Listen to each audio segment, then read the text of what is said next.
Hey, Prime members, you can listen to Crime and Sports early and ad-free on Amazon Music. Download the app today. In the depths of an Atlanta forest, a clash between activists and authorities ends in tragedy. I'm Matthew Scher, and on my new podcast, We Came to the Forest, we expose the hidden truths behind a shootout that left one activist dead and countless lives forever changed. Binge all episodes of We Came to the Forest ad-free on Wondery Plus.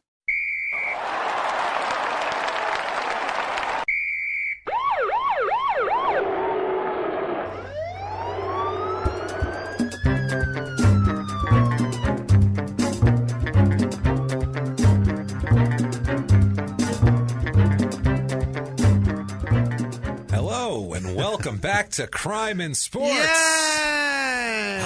Yay, indeed. Yay, indeed. My name is James Petrogallo. I'm here with my co-host. I am Jimmy Wissman. Thank you, folks, for joining us for episode 100. Yes. Yay, we made it. Unbelievable. All the way to 100. That's a big deal for us, Yeah. I got to say. 100, it's a lot. We've missed 1 week. Yeah, when we transferred to that wasn't podcast our fault. one, yeah, we couldn't. Right. We had nowhere to upload. Basically, No choice. we were lost in a desert there for a second. So that was it. But otherwise, we've been here and 100 episodes. Fucking crazy. Later on in the show, we have the Scummy Awards. Yeah. Yes, the year 2 Scummies, which are an exciting. Honestly, the Scummies are better than an episode. Yeah. The Scummies should get their own episode. That's They're why so I good. wore this tuxedo minus Oh, pants. yes. Oh, the most distinguished That's why my panel. dick's out. It should be. This panel of experts that put together the Scummies and voted on them. A prestigious panel. We'll talk about who that is later. It's crazy. But besides all that, before we get to our episode, we have a crazy story today, too. Yeah. Wild. One of the crazier ones. Had to pick an especially crazy one for episode 100. Please, everybody, go over to crimeinsports.threadless.com. All right. And you get all your crime and sports Shit, merchandise. Everything, every kind of saying you want, the logos. And we have everything. We have onesies that say, "You, sir, may fuck off." Yeah. It's everything. And then snap those to me because I want to see them. Yes. Any time you get your shirts, put them. We'll retweet them and all that kind of stuff. So do all of that. And what you can do with those shirts is you can put them on and you can wear them to Boston on February the 18th at 4 p.m. for live Crime in Sports. Yes. It's going to be crazy. If you guys heard the Edwin Valero episode a couple episodes ago, right. We do a live show right. It's no rehashed garbage. Yep. It's not like, oh, look, aren't you happy to see us? No, Right. We're going to get up there and we're going to deliver an entire episode for you. So you can do that. It's at Laugh Boston on February the 18th. Get your tickets now. Also, Small Town Murder, 7 o'clock Small Town Murder is already sold out, but there's a 1 p.m. also if you want to go to that. Links are going to be in the show description there. Thank you, everybody. And this is also thank you for the last 100 episodes worth. Thank you, everybody, for your iTunes reviews. You guys are awesome for that. Really, really. I know it takes 30 seconds. Everything. It's kind of a pain in the ass. Sometimes you have to sign in to iTunes. You'll click on it to review, and it'll be like, oh, you have to sign in. You're like, well, I don't want to do that. I'm telling you guys, this takes so much longer than that to put together. So we appreciate everybody that has done that. Thank you so much from the bottom of our hearts. It's not us. iTunes has a weird, like we've said algorithm. A funky algorithm. It's funky as fuck. Funky as fuck. It's like a 70s, like a soul groove. It's funky. So you got to get on there and give us 5 stars. It helps us out immensely on the business end, and we really appreciate it. Say anything you want. You're following instructions, following directions, as we've referenced a million times, and we'll make 100 references to old shows during this episode, too, because it's episode 100. So we're going to bring back some former stars, and it's going to be a good time here. But fantastic. And if that is not enough for you to get on iTunes and be an amazing person, you can be an even more amazing person. A person I just want to hug and say thank you so much. Like our list of executive and producers and everything else this week that we have at the end, our shout outs. You can get on patreon.com/crimeinsports and you can make a donation there. Patreon has cleared up their insanity with their fees. They backed down from that. They said, never mind. Everyone was pissed off that they raised their fees and all that. And so they complained and people stopped their donations, and we totally understood that. And then they came out and went, never mind. We're okay. Please don't stop. Please don't stop. Please don't stop using us. Keep bringing that to us. Do it. Right. So, so you can still do that. Or if you want to make a one-time donation, we love those, and they're so appreciated. Every damn cent is appreciated. You can do that over at PayPal using our email address, crimeinsports@gmail.com. Right. Also, one final announcement, coming back again, of a podcast I used to do with my wife, Sarah, who's hilarious, where we would make fun of romantic comedies. And she does the role that I do here, and she has all these notes, and I pretty much complain and rant and rave about everything that goes on in these things. So check that out. Really funny podcast. P.S. I hate this movie. New episodes coming in about 2 weeks on that, sometime in January. We'll keep you updated. But never mind all that shit, Jimmy, because we have an episode worthy of episode 100 here. Yeah. I thought whether to do maybe someone who was an asshole. Yeah. But because like we play asshole or idiot a lot in this show. Yeah, Where we're like, is this guy more of an asshole? Right. Is he a dick that we hate, or is he just more of an idiot who just can't help because he's a moron? Right. And we have had our fair share, and we've had guys that are a little of both. A little estuary in the middle there, where it's where the two shall meet. Yeah. But sometimes worlds collide. Yeah, and I thought, should we do someone who's an asshole, but like maybe turned it all around, like a Willie Mays Aikens story? Yeah. You know what I mean? It's been so long. At the end, you're like, well, that's great, good for him. And we have a couple of those. I have a few of those stories locked and loaded for the right time.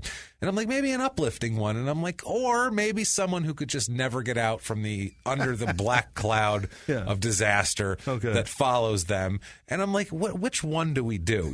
What is more our episode? What's more us? So stay tuned and see which one it is at the end. You'll find out which one this is. Let's talk about our superstar of the week here. Our what do we call him? Can't call him a gentleman because someone said don't call him gentleman. Dick even Weasel? Sarcastically, no sarcasm, guys. Let's see who our dickhead of the week is, or our scumbag of the week, as we like to say, because that's kind of what we do. It's the Scummy Awards. Right. That's the whole deal. Let's talk about Amar Suloev is his name, and his name is pronounced 46 different ways. Yeah. I've watched like a ton of his fights. He's an MMA fighter, so it's going to be fun. We're back into the brain damage sports here. I've heard his name in 20 fights I've watched. I've heard his name pronounced 18 different ways.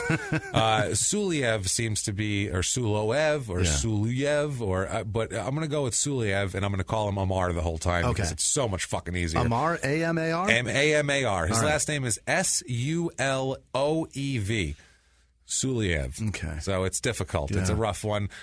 He's an Armenian, an ethnic Armenian Russian guy. Great. Here. And as we Russians. know, holy shit, from our Russians in the past, they don't do anything kind of halfway or anything like that. Right. This isn't going to be like 3 DUIs. No. And, he pushed around his girlfriend one time, and then he had like a scuffle in a nightclub. That's not this episode. That's not. It's going to be something different and out there and crazy. And I believe this is something we haven't had before this episode. Really? His crime. I believe he's the first. Okay. So a first in episode 100. It's beautiful. Amar, born way back on January 7th, 1976. Great. All the way back in the 70s. Yep. Here he is, an ethnic Armenian. Yep.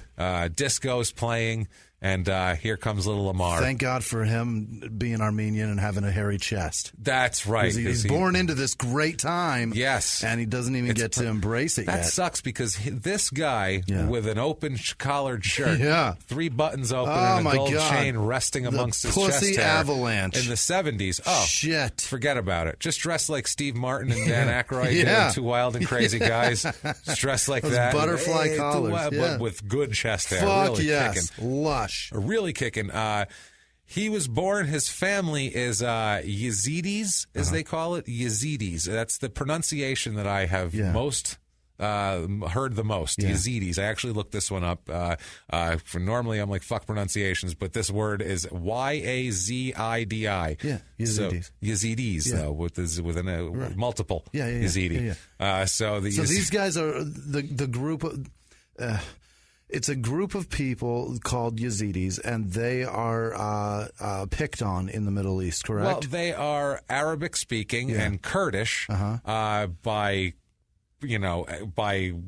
nature, I guess, here. But they come from and this is what it says, they're indigenous to northern Mesopotamia region, that area here. It's an interesting thing. The Yazidis who marry non-Yazidis are automatically considered to be the religion of their spouse and are not permitted to call themselves Yazidis anymore. Really? So this is just like some royal family shit here. Like you're out if you want to marry that fucking hooker. No, it's not going to happen. Christian girl, fuck out of here. We're not having it here. And it says on the says here in a description on an online site about them, quote, according to reports by the NGO Human Rights Watch and the United Nations, the Yazidis are undergoing a process of Kurdification. Oh. Which is slightly different than Californication. It's very, almost the same, but slightly different. And way different from gentrification. A little different here, yeah. It's a totally different. Kurdification. Jesus, that Can't you just hear the Red Hot Chili Peppers singing about that? It sounds vicious, though. It does. Not terrific. And he's born in Tashir, which was in the Armenian Soviet Socialist Republic. Gotcha. So it's Soviet bloc. Yeah. It was basically, it's our Armenian part of Soviet bloc is where he's from. Tashir is a town in the Lori province. It's in the north of Armenia, near the border of Georgia. Okay. So we're talking some hardcore Russian shit here. These are some stout people. Right. These are people who, they're stout. They're like, oh, what do we have? 3 potatoes, and there's 12 of us, and we have 4 days, and it's negative negative 18 degrees outside. Okay, we'll be fine. We'll be fine. It's good. They're good. They're fucking fine with the whole thing here. This is the area that that Al Qaeda wanted to take from Russia, correct? I think Georgia. Well, no. The Russians wanted to.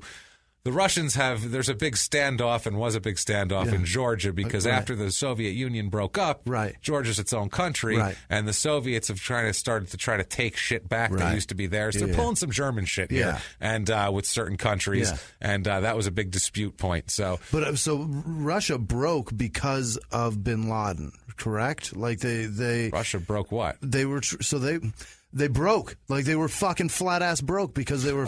because of everything. Right, but that's why they broke into... Afghanistan war? Yes. The Russian Afghanistan? Yes. Once again, everyone, I speak fluent Jimmy.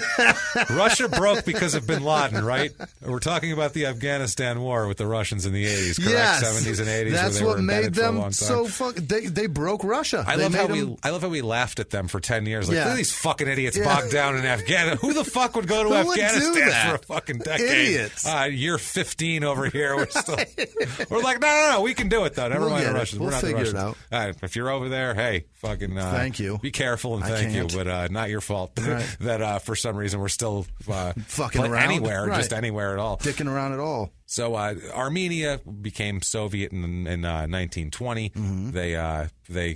They took right over with they were right involved in the whole communist sweep there. Armenia is basically just hairy Russians. Is pretty that true? much, yeah. Mixed in with because Armenia is south of that, so you'd look at people and go, are they kind of Arabish or something? It's sort of because it's Arabish. Arabish. Well, it's like you look at Italy; it's the same thing. Why southern Italy is darker people, northern Italy is lighter people. It's just the way it is. It's Armenia's hairy Russians. They're hairy Russians. That's how we're going to call them here. And the for a long time, Kardashians are hairy Russians. Fucking Kardashians, filthy communists. Yeah. That's what. Stop giving them money. They're filthy. That's how I'll get people to stop giving them money. They're filthy communists. Communists. I don't care how nice their lip liners are. Stop buying them. He dedicated There is nothing on that channel anymore because of those fucking women. It's true. It's terrible. But Joe McHale told me last night they're the reason that the soup is not on anymore. Well, it's true because they don't need that anymore. Yeah, they don't need to hire a guy to stand there.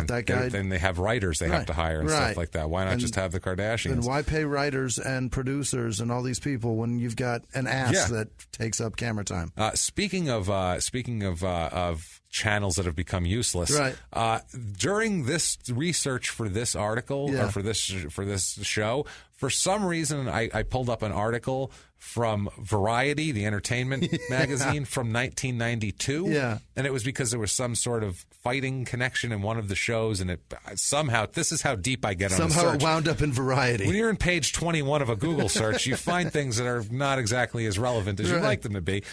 So I found this old Variety from 92 talking about the Cable Ace Awards. Oh, Christ. And showing the list of Cable Ace Award nominees, and they're saying how HBO is going to sweep, and they're like, this new Larry Sanders show is really good, and shit like that. It's pretty interesting. But you look at it, every category has like 3 out of the 5 shows are MTV shows that are. Oh, Christ. That's so. Remember when MTV had shows when it mattered and stuff like that? They actually like you could decipher one show from the next. Right. It wasn't just this continuous. It's just a something. loop of 16-year-old girls that are pregnant now. That's right. This was like they were all like like shows that like had like substance to them too. You know what I mean? It was like the weirdest thing. I was like, wow. Remember when MTV was a channel? Remember Kurt Loder? This is so weird. Yeah, it was like 2 a.m. I'm like, this isn't fascinating. I'm looking up old MTV shows. I'm like, I don't have time for this. I got to focus. Then they put Pauly Shore on the air, and that shit took a decline. Oh, God, Pauly Shore was the beginning of the end for MTV. That's around the time he was on there. Dan Cortez and Pauly Shore and all who that was that shit. Fucking the guy that was all muscular? Eric from the Grind. Eric Neese. Well, because he was on the first Real World. And then they had him just take his shirt You're off. a VJ now. Yeah, take your shirt off. Take your shirt off around. and tell us about Marky Mark. Talk to downtown Julie Brown for a minute. Yeah, that's fine. We like that. You flex your muscles and she'll talk like an English girl. Yeah, right. we've actually had downtown Julie Brown references on the show before, way back in the day. Didn't one of our athletes go out with her or some shit? I think she commented on him. Okay, there was some connection to There this. was some reason that she was involved. Anyway, hey, look at that. We both know. Time to move on. Yeah. So Amar here, he grows up to be 5'9", 185. Okay. And he's a stiff. He's a muscular. Yeah. He's solid as a rock. He's as solid as a Russian handshake. All right. He's hardcore. Yes. He's tough. He's solid. He becomes a wrestler and has a lot of success in national wrestling tournaments and combat sambo tournaments. Whatever that is. I don't know what combat sambo is. I don't know. That is a racial slur. And they have, I guess that's a combat racial slurs. They get people together. Yeah, like, sambo. Oh, did you hear what he said? I never heard that one before. He called him a sambo. That's why he got punched. That's why that's why I had to learn how to fight. I knew all these racial slurs. People kept punching me. So why are we giving him a Southern accent? He is from Russia. He does not have a Southern accent. He speaks very little English. He talk maybe, I like it very heavy. How you say? A lot of that shit. A lot of how you say. How you say. A lot of that shit going on. Not a lot of Southern dialect. So he's a combat sambo. He's a combat sambo wrestling bastard all over Russia. He's having a great time. He's twisting up Russians left and right. He trains at the Red Devil Fight Club early and also later. This club is the main guy there is Fedor Emelianenko, who we've talked about numerous times. We've seen him get his ass kicked. Wow, we've seen him deliver ass kickings. No one's involved with more sports criminals on the periphery than Fedor Emelianenko, other than Bob Arum and a couple of Pete Rozelle, like 80s NFL commissioners and things like that. Usually promoters or somehow getting paid off somebody else's talent. Yeah. This fucking guy just runs into dick bags all the time. And he's always fighting with them for the most part. He always fucking hates them. He's right. Fedor, we feel your fucking pain. You've had to deal with a gaggle of assholes over the years. Jesus. It's like he's running down a hallway and people are just dropping their asshole through the ceiling tiles and smashing it into his face. And he's getting super angry. I ran into another asshole. And he's getting super angry and threatening to fight them in hotel lobbies, I believe is how. That's the only way you could run into more assholes. He was the one with Crazy Horse. His fight tried to fight him in the fucking lobby. Tried to stalk him into the elevator as Crazy Horse talked shit to him. And then they did fight backstage with varied results, depending on who you talk to. Who you ask. Very entertaining account of it from Crazy Horse if you catch the YouTube video of him not only explaining, acting out exactly what happened. But Fedor definitely went down, right? I think, he at was one sleeping. Point, yes. He was knocked out. Yeah, Bennett could punch. And then the other time somebody got Bennett and then choked him out. And it was a fucking mess. Then he ran down the freight elevator. Many people were choked out. Lots of unconsciousness. Many concussions were had. And that's without paychecks. Brain damage was paycheck free. That's free just brain damage. Everyone, come on over outside the ring, handing out free brain damage, people. Oh Jesus. So he goes around fighting, like we said, all these amateur tournaments, doing different disciplines. Finally, on April 9th, 1999, he makes his his MMA debut, professional MMA debut in the M1 MFC World Championship 1999. These M1 is like the biggest fighting company. They're Russian UFC, which is really sad if you watch their events because you're like, Jesus, this is Russian UFC. Yeah. It's pretty pathetic. We've heard plenty of this from Vyacheslav Dotsik, which was one of our crazier episodes of our entire 100 episodes. One of the nuttiest people on earth ever. He is insane, and we're going to talk.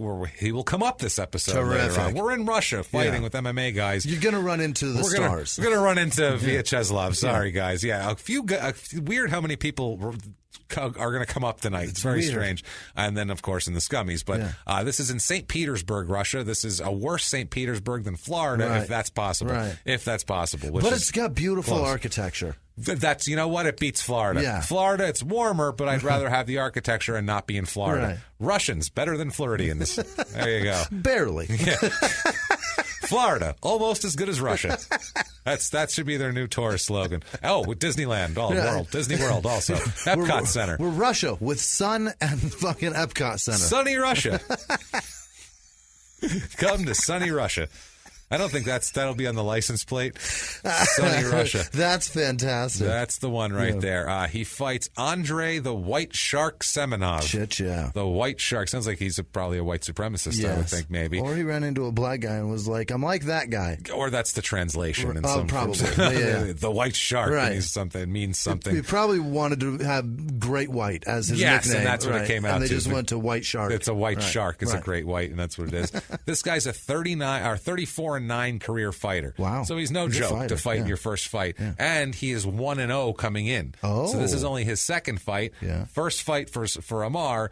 So this is interesting. So this fight, very interesting here. Now, the funny thing I found about this, and I found this in multiple locations, it says that Amar loses this fight, and he does lose the fight, but it's when and how. He loses the fight in round 1 at 6 minutes and 8 seconds. How fucking long are these rounds? They're supposed to go 2 minutes. Or 3 minutes or 5 minutes in UFC. 6 minutes in boxing. Longer than 6 minutes defeats the purpose of the round system at that point. There's no point. At that point, just you're tired till you drop. Right. Yeah. Just fight till the death at that point. Who cares? It's not even skill anymore. No. It's just endurance. Who can bounce around longer? Who ate most recently? Yeah, it's fucking terrible here. So I don't know how that worked out, but multiple places said it was a 6 minute, 8 second, 1 round victory here. He loses by submission.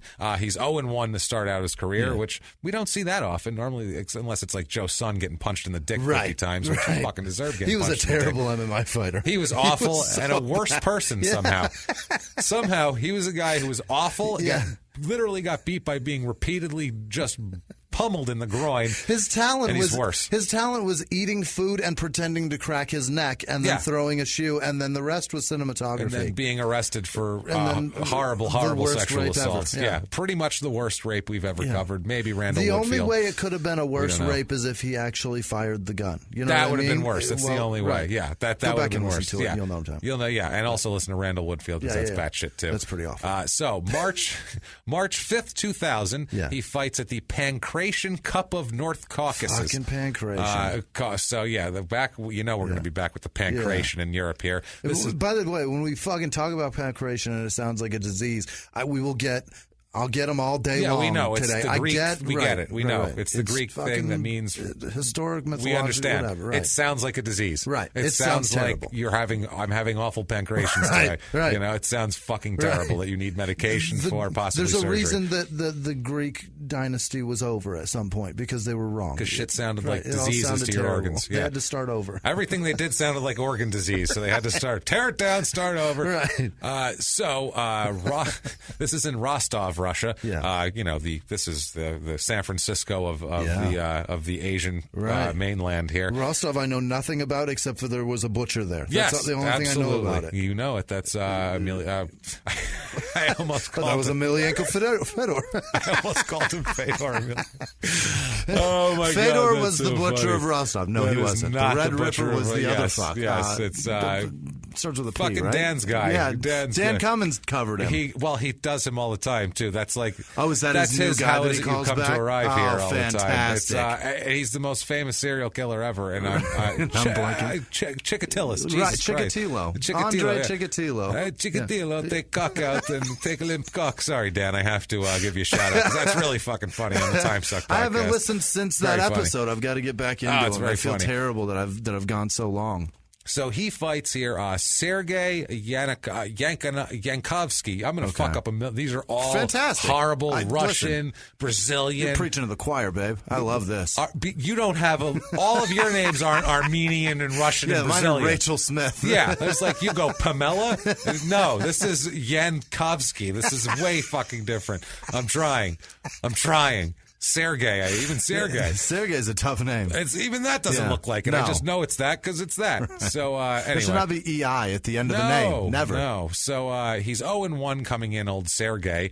He has a 1-3 career. Okay. So he wins his last fight and then quits. Oh. Yay, I'm done. I did it. Hey, woohoo. He wins his last fight. He won his last fight and then quit. He literally had 3 losses and then won a fight and then quit. He's like, all right, well, I'm never going to do that again. I'm going to do this until I win. That's all I wanted to do. That's it. Yay, done. This is a 2-round fight and goes the distance. Wow. Somehow. So this is a full 2, I don't know, was that a 45-minute fight based on how these rounds are working over there now? 2 rounds, 2 days long each. They finally dragged each of them to the center of the ring and fucking lifted up Amar's arm, his limp arm. They lifted up like he was a wrestler caught in a sleeper hold. And that's it. They said he wins by decision. He threw one more punch than the other one that landed. Yep. So he won by decision, Amar does. Okay. So he's 1-1 now. Lucky for him, he wasn't the one win that this guy had on the other end. Jesus, that's terrible. So Amar's not starting out great here. April 9th, 2000. This is the M1 again. MFC European Championship 2000. Yeah. St. Petersburg, Russia. Once again, the most beautiful spot south of Georgia. So it's funny that there's Georgia and St. Petersburg. Yeah. They really wanted to be Russia down there. Yeah. Shit, all Spanish stuff with Russian.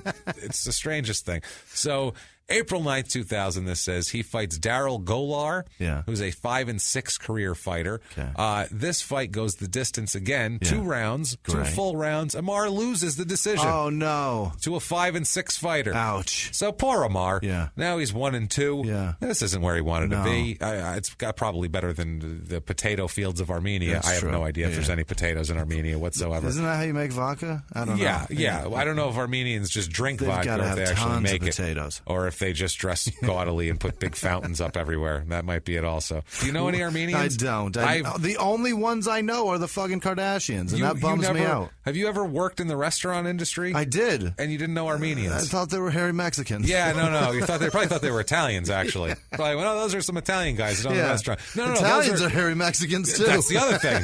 There you go. These were the Armenians. Sure I know a few. Yeah, I've known. They're the craziest motherfuckers on earth, Armenians. Yeah. You will never find the only one crazier, and that's Albanians. Sorry, Armenians, but the Albanians. I saw a friend of mine, his father, who was from Albania, came out. His son was having a party after the prom, and there was 100 kids there, and there was 10 state troopers and cop cars. This guy burst out of his fucking door like they woke him up, and it's their fault, and he's mad. Why are you here, you motherfucker? Get off property! Throwing shit at him. I'm like, this is the most awesome man ever. These guys had shotguns. He's throwing shit at them. He's like, I have birthday. You son of a bitch on property. He's going crazy. I'm like, this is the best thing I've ever seen in my life. Wasn't the guy with the face piercing in WWF? Wasn't he Albanian? What is face it? piercing. The guy that had the fucking hoop in his cheek. Captain Lou Albano. Oh, that's why I thought. All right. He was on. We're I don't moving think forward. he is, but Albano's a guinea. Albano was the thing that did it to me. Albano was in the Sicilians tag team. I couldn't think of his name, but I hear Albania and I saw his face. Maybe that's why I thought Albano, that. Albania, Albano, Armenia. Right. It's all the same thing. Shit. So Captain Louis Albano's an Armenian. He's half Armenian, half Albanian, right? And so, April 28th, 2000, Amar fight. He's fighting in the Pancration World Championship 2000, day 1. Ooh, there's going to be more days here. You bet. He fights, this is in Moscow, Russia. Terrific. He fights Eric Oganov, who's a 24-13 career fighter. He's a journeyman. This is his fourth fight, though. It's a newer guy. He's 2-1 coming in. So Amar's 1-2. He's 2-1 coming in. Okay. So it's an even matchup. Amar, not very even, though, because Amar snatches this son of a bitch up in 21 seconds. Wow. Submits him with an arm bar. In the first round. Wow. So he gets on the horse here pretty quick here. This is a good job for him coming out. And I mean, like I said, the other guy's probably favored, for Christ's sake. Probably. And this guy comes in 21 seconds and it's over. So anything can happen in fights like this. Like, you latch onto somebody's arm. Who knows? May 27th, 2000. This is a crazy fucking day here. Yeah. This shouldn't happen. Okay. Put it this way. This should not happen. And I don't know how it happens. And he does this several times and it might account for future behavior. Okay. You'll know what I mean in a minute here. May 27, 2000 is the WVC 11, which is the World Vale Tudo Championship 11. This is a bare knuckle tournament. What the fuck? So this is bare knuckle MMA, and Christ. it's a tournament. Not a tournament different days, a tournament on the same day. What? So he's fighting over and over in the same day, bare knuckle. You're going to have several bare knuckle fights on the same day. If you keep winning. Which is fucking insane. That's nuts. You can't take blows to the head, sit down for an hour, come out, take more blows to the head. So the guy that wins is the guy that fought the longest all day, obviously. Fought the longest, and he drools when he smiles from now on. Forever. That's how this works. Yeah. Like, this is insanity. This is in Recife, Brazil. Yep. I don't even know. I'm fine. When you got mixed languages like this, different the rules are C's hard C, or is it a S? It's a S in this language, a K in this language. It's a fucking mess. Do I add the E to the end of it? It's in Brazil, okay? It doesn't matter where it is. Spanish in Mexico is completely different from Spanish in Spain. It's fucking weird. Both of which are insanely different from Russian and Armenian and Yanaskakov, or whatever the fuck the guy's name was. I don't even know anymore. It's a goddamn mess. What do I know? Fuck. Yanaskakov. Is that his name? That sounds Russian as fuck. It probably isn't even a word. Yankovsky. Right. There's a guy There's a ski. There's a Russian ski. Yeah, the Russian Poles are Polish, and there's Russian Jews on the ski. Okay. Yeah, so there's a lot. All right. There's a lot with the ski. I suppose you got a point. There's some skis in there. Yeah, whatever. So, they were in the... I picture every Russian has EI at the end or OV. That's it. Yeah, that's the thing. Yeah, That's no, all the of them. skis are... There's a lot of Russian skis. First round of this fight, hopefully, maybe not the last round for old Amar. He fights Luis Alberto, who is a 1-7 career fighter. Spoiler alert: this isn't the win. This is not the win here. Amar wins with gets a knockout, a KO with a kick in 2:26 of round one. Okay. Anytime you knock someone out with a kick, it's particularly awesome. It's particularly brutal and particularly damaging to their the insides. Right. Yeah, there's bad things happening if you get knocked out. It's like a forward kick with the heel right in the fucking face. And it's brutal. It's the worst here. Yeah. So this Luis Alberto goes down in 2:26 of round one, bringing Amar to 3-2, and more importantly, moving him to round two of this highly prestigious tournament that I've never fucking heard of, and neither has anybody else. Right. Highly prestigious. In round two, he fights Alberto Prima, who sounds like a retired singer who now owns an Italian restaurant and goes around and just goes to the tables. He wears a white suit and goes and shakes everyone's hand and asks them if their gnocchi's good today. Right. You know what I mean? And there's a dish on the menu that's the Primavera. It's the Primavera. It's a dash, with the thing. Fucking stupid shit. And he's got a real smooth voice. You're goddamn right he does. Like, hey, how you doing tonight? And he was big in the 50s. Right. So and he gets a lot of blowjobs. Alberto, tons of blowjobs. So many blowjobs. I only hire waitresses who give the best blowjobs. It's part of the interview. Try the Primavera. Try the Primavera. Ooh, and my waitress. Ooh, the one you got a good one. She gives the best blowjobs of them all. I'll send her over afterwards with a little dessert. Wink, wink. All right there, cool cat. So Alberto Prima, hopefully a better singer and restaurateur than a fighter, because he has an 0-2 career. So shocker, this is one of the 0-2. Right. This is a submission from kicks. Oh. So several kicks. This isn't a TKO where the ref says stop kicking him. This is where he says, make him stop kicking me. Make him stop. I give up already. Stop kicking me. You didn't get down and get in the hold. He couldn't stop being kicked. Right. He needed someone to step in. Out getting kicked. Yeah. This is like when kids are wrestling, and this was the equivalent of someone said, I can't breathe. Get off. And you go, okay, that's it. And then mom comes in. What happened here? Right. Well, you get off of your brother, you fucking asshole. Jesus Christ. So he submits Alberto Prima at 1 minute and 25 seconds into round one, bringing his record to 4-2 and bringing him to his third fight of the day. Wow. Third fight of the day. Unbelievable. Jesus. I mean, even if you're winning fights, still, it's a lot of fighting for one goddamn day. Right. In a bare-knuckle fashion. Right. He was hip-hop's biggest mogul, the man who redefined fame, fortune, and the music industry. The first male rapper to be honored on the Hollywood Walk of Fame, Sean Diddy Combs. Diddy built an empire and lived a life most people only dream about. Everybody know ain't no party like a Diddy party, so. Yeah, that's what's up. But just as quickly as his empire rose, it came crashing down. Today I'm announcing the unsealing of a 3-count indictment, charging Sean Combs with racketeering conspiracy, sex trafficking, interstate transportation for prostitution. I was up. I hit rock bottom, but I made no excuses. I'm disgusted. I'm so sorry. Until you're wearing an orange jumpsuit, it's not real. Now it's real. From his meteoric rise to his shocking fall from grace, from law and crime, this is the rise and fall of Diddy. Listen to the rise and fall of Diddy exclusively with Wondery Plus. In the 1980s, a rosé swept the country. Hey, Mike, I really like this White Zinfandel. Well, good. Now put it down. We're going to try another one. White Zin became America's top-selling wine. But most don't know that this sweet drink has a sour history.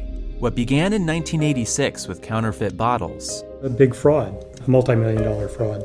Sent investigators chasing one of the most powerful families in the business, the Licciardis. But the closer the feds got to them, the more dangerous things became. It's a story of deceit. At the time, I was paranoid. Threats. You touch my kids, I will kill you. And murder. With a .22 caliber bullet to the head. What started with a scheme to mislabel wine spilled into a blood-soaked battle for succession. Welcome to Bloodvines. You can binge listen to Bloodvines exclusively and ad-free on Wondery Plus. Join Wondery Plus in the Wondery app, Apple Podcasts, or Spotify. And now back to the show.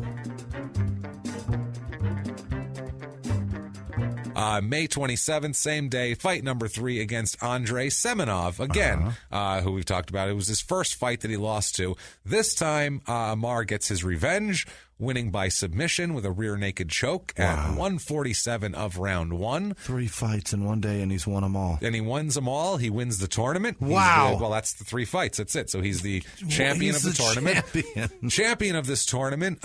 His performance, because it's a bare-knuckle crazy tournament, his performance is actually featured in the 2003 MMA documentary Rites of Passage. It was kind of one of the stories they featured is his day at this tournament fighting 3 bare-knuckle fights. So it's pretty interesting. Was his prize a CAT scan or an EKG? I think they threw that in. It was that and a sack of potatoes, I believe is what he wanted. Here's a bag of potatoes because that's what your brain is and now. Some Kylie Jenner lip liner. Right. There you go. They gave him that too. And he's like, why you give to me this? I don't know why you give. And they're like, because it's you trust me. You got an Armenian wife at home? She'll get it. Don't worry. She's been wanting it for a while. Here's some jeans from Kim. They'll fit her fat ass. There you go. Perfect. So he's 5-2 now. The ass fit, but waist do not. Waist no fit. Trust me. My wife, she loves potato. She a little bigger woman, but I like, she's sturdy. She can take a punch. Otherwise, I like little rough, but I like on me. Otherwise, I can't feel. This one, she throw me around a little, She give bear hug, I feel it. I feel, and the hair on her too. I feel this may be bear. This possibly bear. Make me feel good. So, November 11th, 2000. What a just mess. Insulted every Russian Sorry, woman Russians. ever. Sorry. I don't think we have a lot Russian of Russian hairy listeners. women, right. Yeah, they're not on our Armenians, too. They're not really on It's our, not our demo? list. It's not our demo.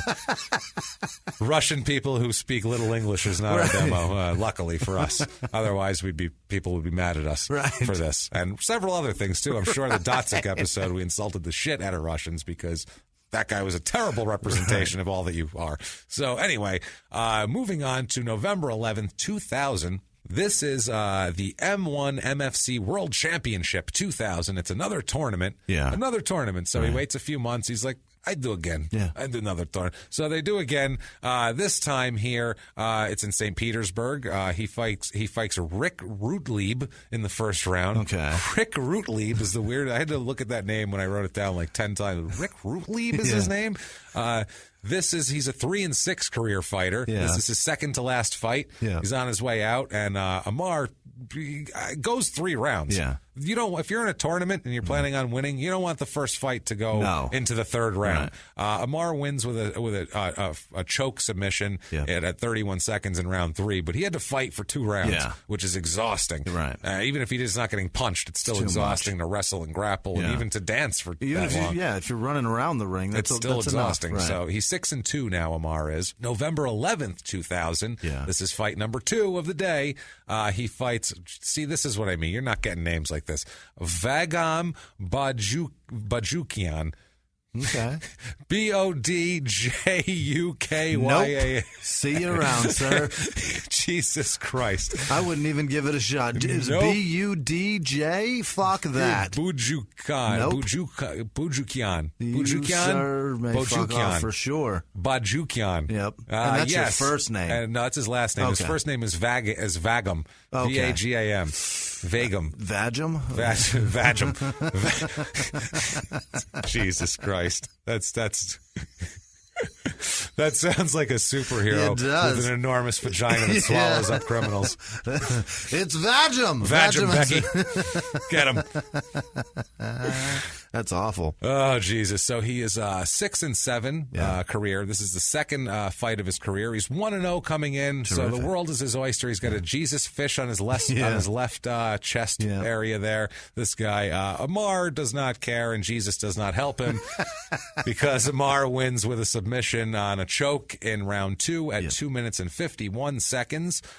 So that's a 2-round. He wins the tournament. It's a 2-round tournament. Gotcha. But that's a lot, though. That's a quick turn. There's 3 dudes in the tournament. That's it. Yeah, quick, little quickie. But he still fought, 5 rounds almost. So that's plenty. That's a lot of rounds. He's 7-2 now. Mm-hmm. December 1st, 2000, the Pancration Cup of Russia won. Jesus. Holy shit! It's another tournament. This one. He just loves these fucking king of the shit tournaments. This guy.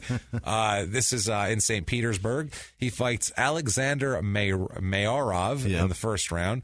This guy has a 1-1 career record total. Guess which one this is? The 1 or the 1. This is the last fight of his career. So that should tell you that right there. It's his loss. Yeah. Amar wins in 1 minute and 31 seconds from a TKO with strikes. He just goes in and pummels the shit out of this guy. So he's up to 8-2. Yeah. So he's okay here. 8-2, not bad. December 1st, 2000, same day, fight number 2. He fights Valentin Ciolgini. Yep. Ciolgini. Yes, he fights that guy. Yeah. He has 6-5 career, and he's 1-0 coming in. So he's fighting all these up-and-coming guys with hope in their eyes, and he knocks them out with TKOs. That's great. This is fight stopped due to an injury from Valentin. I wonder what he got injured. I don't know. He got injured this one. No, this one I could not find I'd love either. To see it. I want to see broken legs and shit in this. I don't know what this was. That's what I enjoy when I watch those. Like excessive bleeding. My favorite fight is the one that the fucking guy that wrapped his leg around that other dude's calf. That's the fucking best thing I've ever seen in my life. And he lost the fight just because he couldn't go on. Well, yeah. If you got a floppy fucking leg. Yeah, that's not going to happen. He kicked the dude in the shin, and his leg wrapped around it. I forget his name. I forget. What you don't want to happen when you kick things, basically. Yeah. What that was. And then he went back to stand on it. Yeah. Oh, and that's the part where you're like, this isn't good. That's like the baseball player. The guy got kicked himself in the back of the head because his leg completely snapped in half. And he was still running, and his leg came up and doinked him. It's like, oh, shit, that wasn't supposed to happen. That's so good. Round 1 minute 31 seconds. Amar is 8-2. So Amar beats Valentin here, for, like I said, at 4 minutes and 52 seconds from the injury. It's a TKO ref stop fight. He's up to 9-2. Now this is better. This is better than 1-2. He went from 1-2 to 9-2. Anderson Silva, much better. There you go. Thank you. So now, April 27th, 2001. Do you know how exhilarating that is, by the way, to tell that story? And everybody that knows the fight saw it in their head, and they're screaming at their phone, Anderson Silva, and they want to tweet me and tell me. Now they don't have to. Somebody already has by now. I guarantee it. My phone is chirped, and then I Tuesday, say Anderson you're getting Silva, a tweet. right? And then I say Anderson Silva, and they go, "Fuck, what did I do?" I can predict the future. You are getting a tweet. We're actually the account will get a tweet, and we'll probably both of us tagged in it individually to tell us that we're idiots. They'll be in the middle of the tweet, and then they'll be like, "Never mind, you just said it." Oh shit, sorry. But thank you for your caring anyway. April 27th, 2001. This is an M1 MFC Russia versus the World 1. Does this event sound familiar to you, Jimmy? No. Russia versus the World 1. It might be familiar. It's in St. Petersburg because we've talked about this event before, because on that card, Vyacheslav Dotsik gets a 30-second win with a rear naked choke that day. I love it. So these two were hanging out in the back, I assume conversing. They both talk Russian. Both speak Russian, so I assume these two sat in the back just talking, hanging out, doing their thing, drinking vodka and remembering how shitty their childhood was. And, probably this guy looking at Dotsik going, is this guy out of his fucking mind? Like whispering to the dude next to him. Swastika tattoo, bro. Looking out there. It's just like, they're making the drinky thing with their hand, which is in Russia means, I don't even know. You have an IV in your arm. Like, how drunk do you have to be for the Russians to look at you kind of sideways going, he's had a couple too fucking many. He's got a fucking vodka still in his stomach. We're fine with that. So this card, he fights Pedro Otavio, who has the worst nickname ever. His nickname is The Pedro. What? The Pedro Otavio. What? He saw the fucking Big Lebowski too many times. He's like the Jesus. Yeah, exactly. The horrible dude. This guy is 6'3", 243. Fuck's sake. Way fucking bigger than our guy That's here, Amar. a big dude. But they're fighting. And I saw this fight, and he's a big goofy fuck with no shoes on. He looks like an asshole. Yeah. And it's an interesting fight. It only goes 3 minutes and 40 seconds in the first round, and Amar knocks him the fuck out. Awesome. I mean, this guy is trying to strike and doing this, and Amar's trying to get in, and he's so much bigger, he's just kind of batting Amar back, and he just comes in, Amar, and lights him the fuck up with a right hand. Really? This guy goes down on his face. It's one of those where the second the fist hit him, he was out.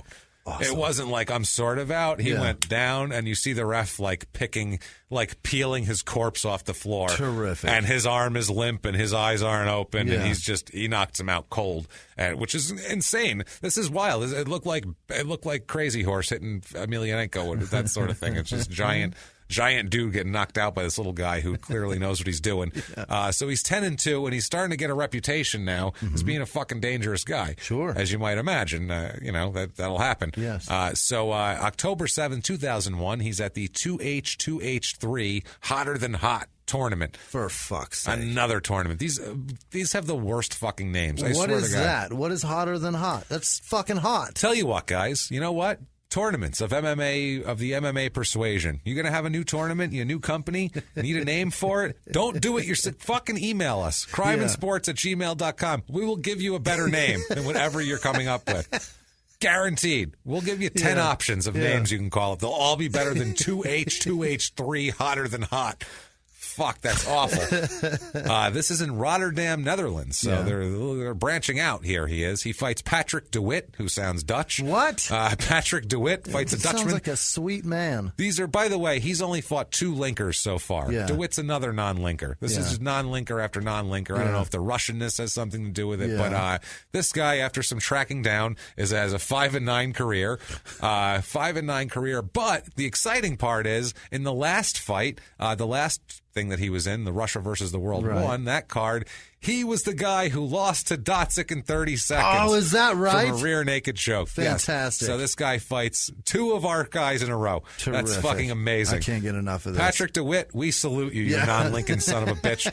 He should have a link just for that. Appeared on 2 Crime and Sports. We don't even have a Wikipedia page, so obviously that wouldn't matter. But he lost to both. Nobody gives a fuck about us. But he lost to both of them right in a row, and he lost with an armbar by submission in 1:11. Ouch. So in 1:41 he lost 2 fights to 2 crazy Russians. 1:41, he got choked out and then armbarred. Yes, so Dutch people, stop fighting Russians, please, because it won't go at all. It's not going to work.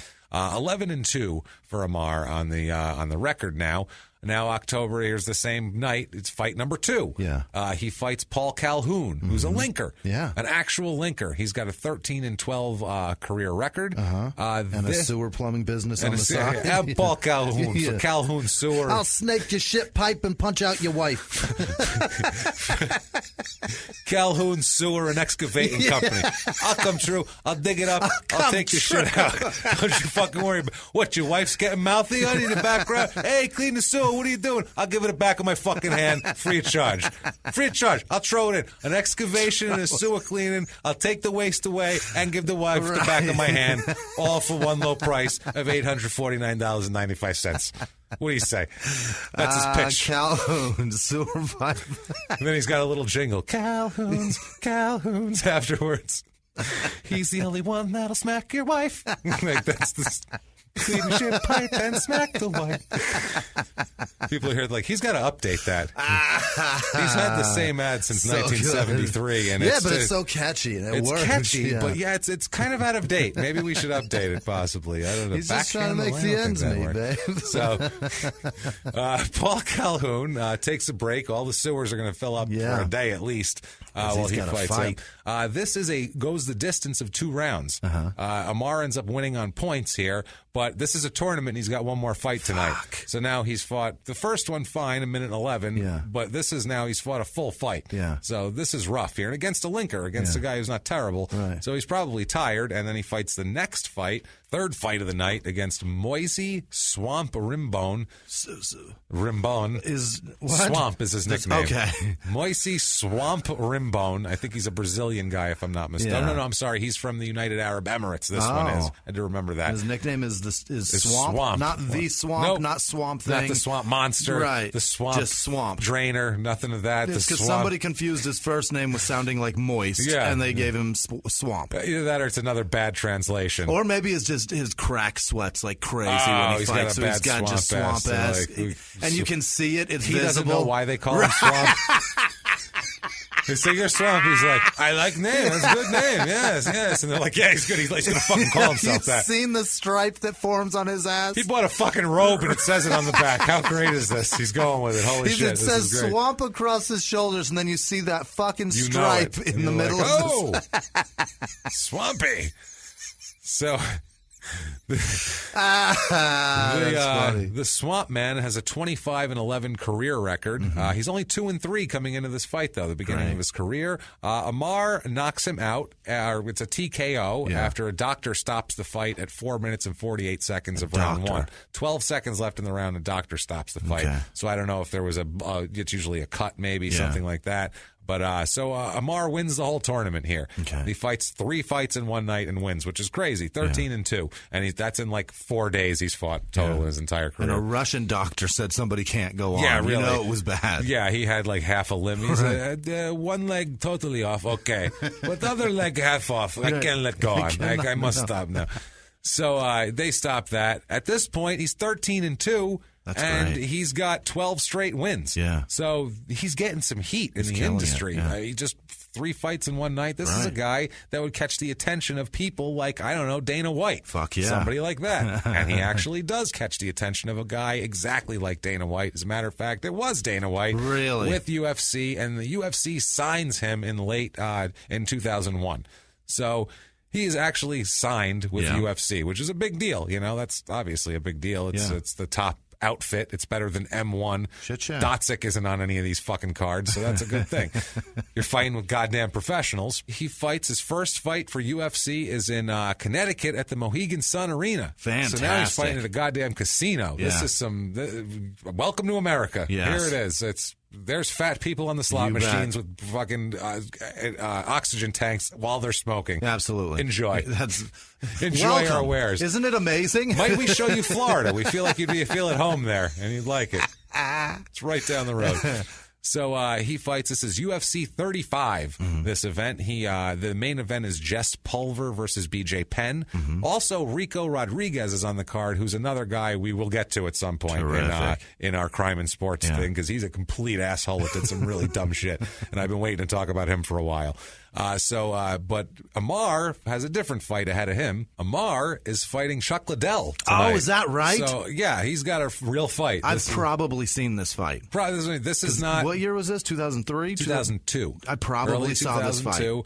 This, he's fighting. This isn't some, Russian guy who his third career fight. Chuck Liddell was terrifying. Chuck Liddell's a scary motherfucker. Yeah, he really was. He looked so bad too. He had he doesn't look like an MMA fighter. That's what I liked about him. He looked like he probably drinks a lot of Bud Light. He looked like a 70s wrestler. Yeah. He looked like a pot 70s belly. wrestler. Yeah, he did. He was so in shape, but he gave me hope. He gave me hope that Greg the Hammer too. Valentine, who looked pudgy but never got tired. He's that. That's what I mean. It's one of those guys. He looked like an old wrestler with to me. That weird mohawk. It was bizarre. So this guy, he's fighting Liddell, and this is a war. Yeah. This is a fucking war, as you might imagine. If you get in the ring with Chuck Liddell, you better expect one. It's coming, and Amar is ready for it, Yeah. and he hangs in there. This fight goes all 3 rounds. Really? It goes the distance. But Liddell wins. To go the distance with Liddell, not too bad. Liddell ends up coming out on top and by points, 13-3 now for Amar, but there's nothing to be ashamed of there.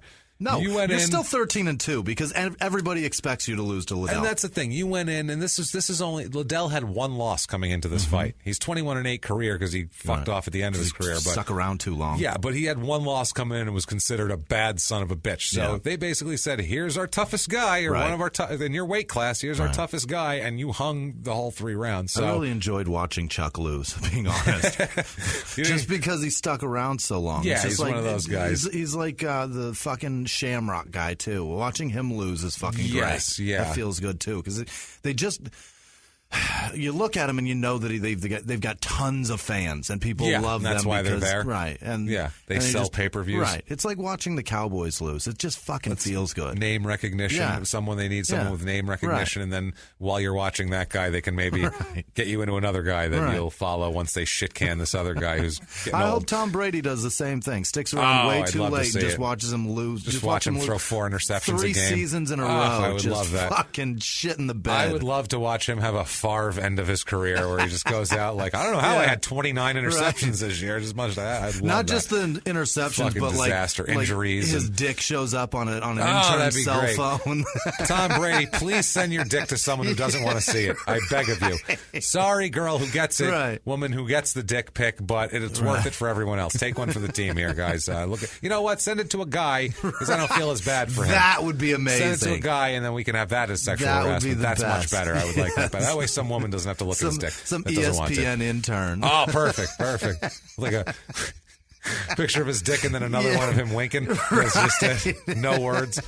No, a picture from the bottom so you see the dick and the face. Big smile. That would be amazing. Tom Brady smile. That's the one that I want. So, after a season of 29 interceptions and 4 touchdowns. Deal with that. Deal with it. So, that's great. Burn in hell, Tom Brady. Yeah, fuck you, Tom Brady. Sorry. So come out to Boston on February the 18th. 4 p.m. Get your tickets now. Laugh Boston. Tell us why we're assholes. And why you love Tom Brady. Why. So May 10th, 2002, it's UFC 37 High Impact. Terrific.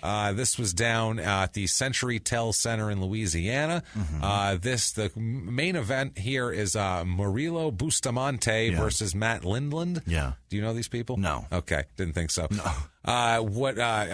Amar is fighting Phil Baroni. Shit. Okay, yes. This complete asshole.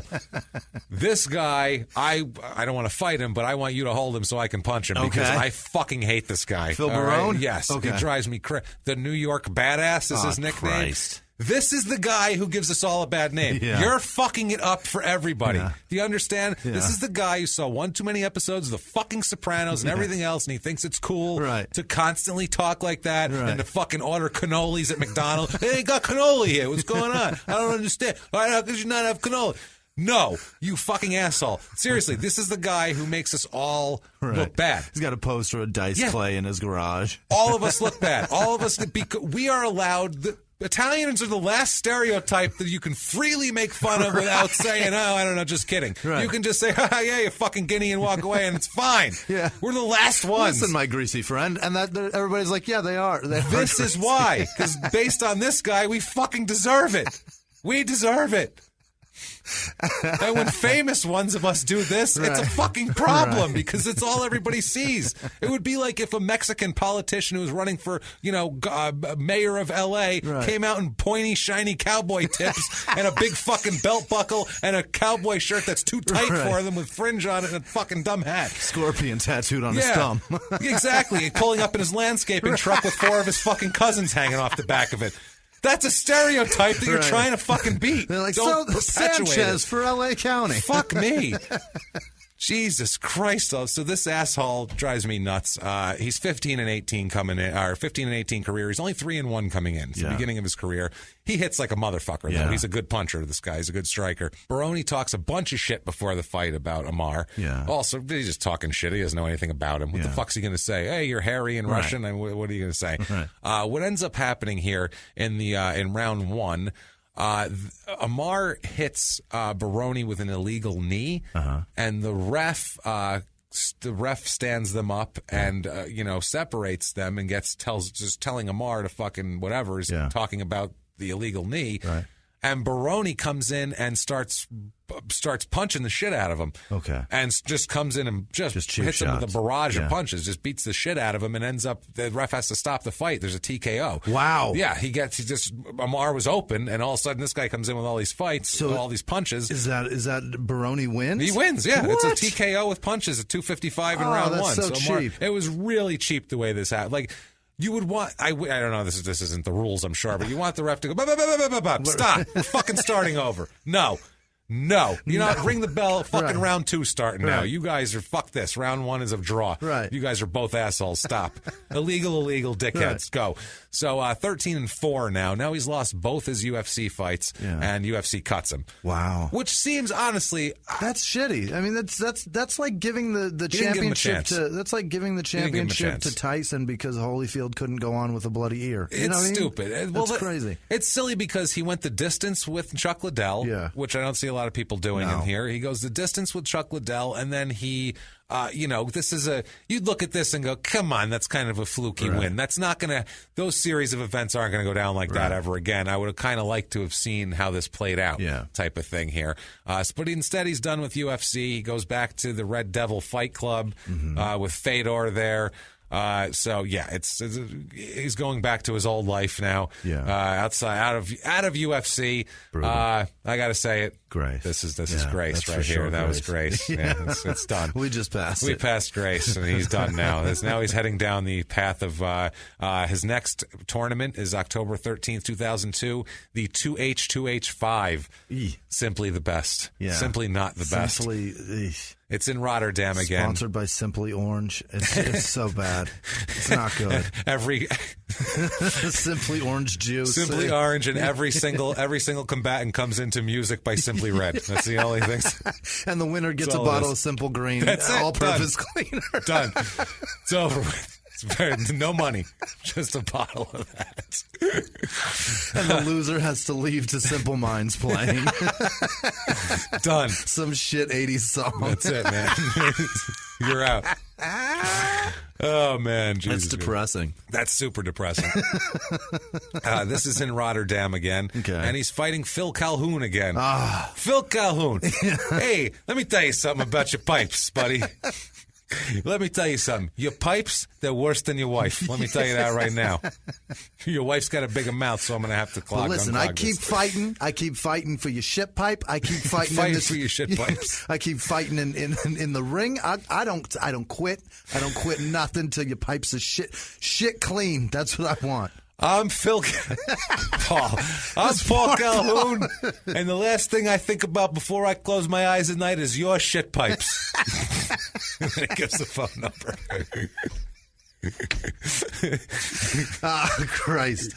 I've lost the Simply the Best tournament. I will clean your shit pipes with Simple Green. I will scrub them clean with Simple Green. That is the contract that I have signed, and I will follow through as I am a man. I'm a man of my word. When Paul Calhoun tells you your shit pipes are going to be clean, your shit's going to fly out of your pipes. I'm telling you that right now. Flying out of your pipe. Shit's gonna slide down your pipe like Chevy Chase. Yeah, like Chevy Chase in Christmas Vacation. Right down the hill on a toboggan. You're gonna flush your toilet, you're gonna go, oh, where'd my shit go? That was too fast. I wanted it to stick around for another second, take another look at it. I didn't want it to go that fast. For fuck's sake. This Paul Calhoun is too good at his fucking job. He's too good at his job. Right, honey? And she said, oh, I'm sorry. What did you say? He said, oh, that's right. He gave you the back of his hand because Paul Calhoun. She says it through a bag of frozen peas. He saw the hand up. I'll talk to you about it later, sweetheart. So, we are not advocating domestic violence at all. Never hit women, goddammit. All we do is rag on people for hitting women, but this is fucking funny, I'm sorry. It's funny. Paul Calhoun is the shit. Oh, no, now we got a new fucking character, don't we? I just saw myself fucking next week Paul sometime. Calhoun shit piping it up. Composing music. Paul Calhoun, shit pipe enthusiast. That's going to be our new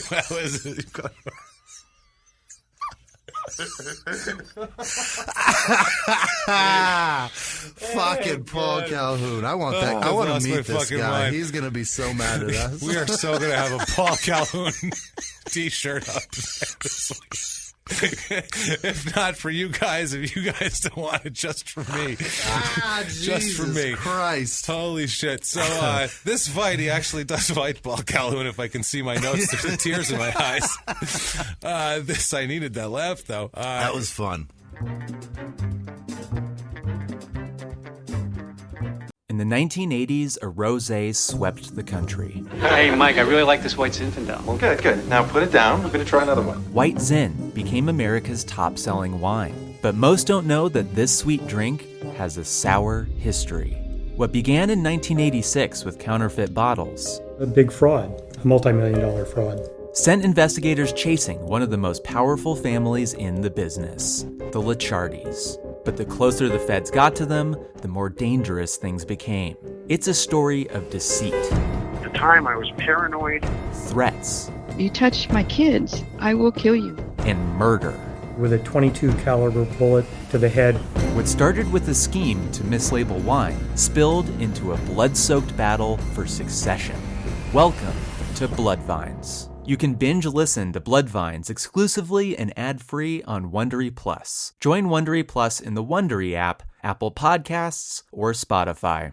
Behind the closed doors of government offices and military compounds, there are hidden stories and buried secrets from the darkest corners of history.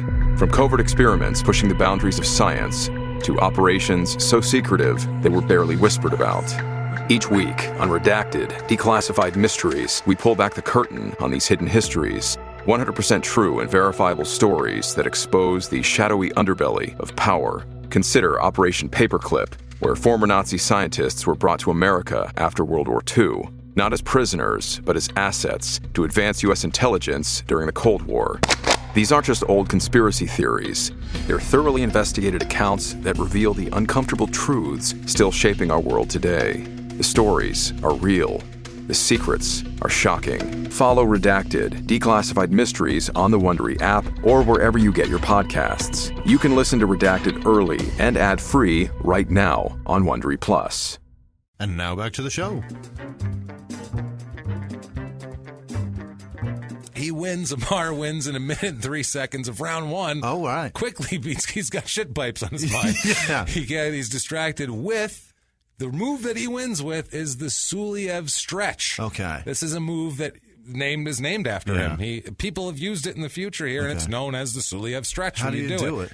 It's fucked up. You take a guy, all right, or a girl, I guess. You take a gal, take a person, and basically you bend them so their leg. You're pulling, like if you had someone in a front face lock, kind of like their head is towards you, facing down, and you're pulling them down. Okay, now at the same time you're pushing their head toward the ground. Have one of their legs be forward, so their head would be pushing down into their foot while their other leg is back.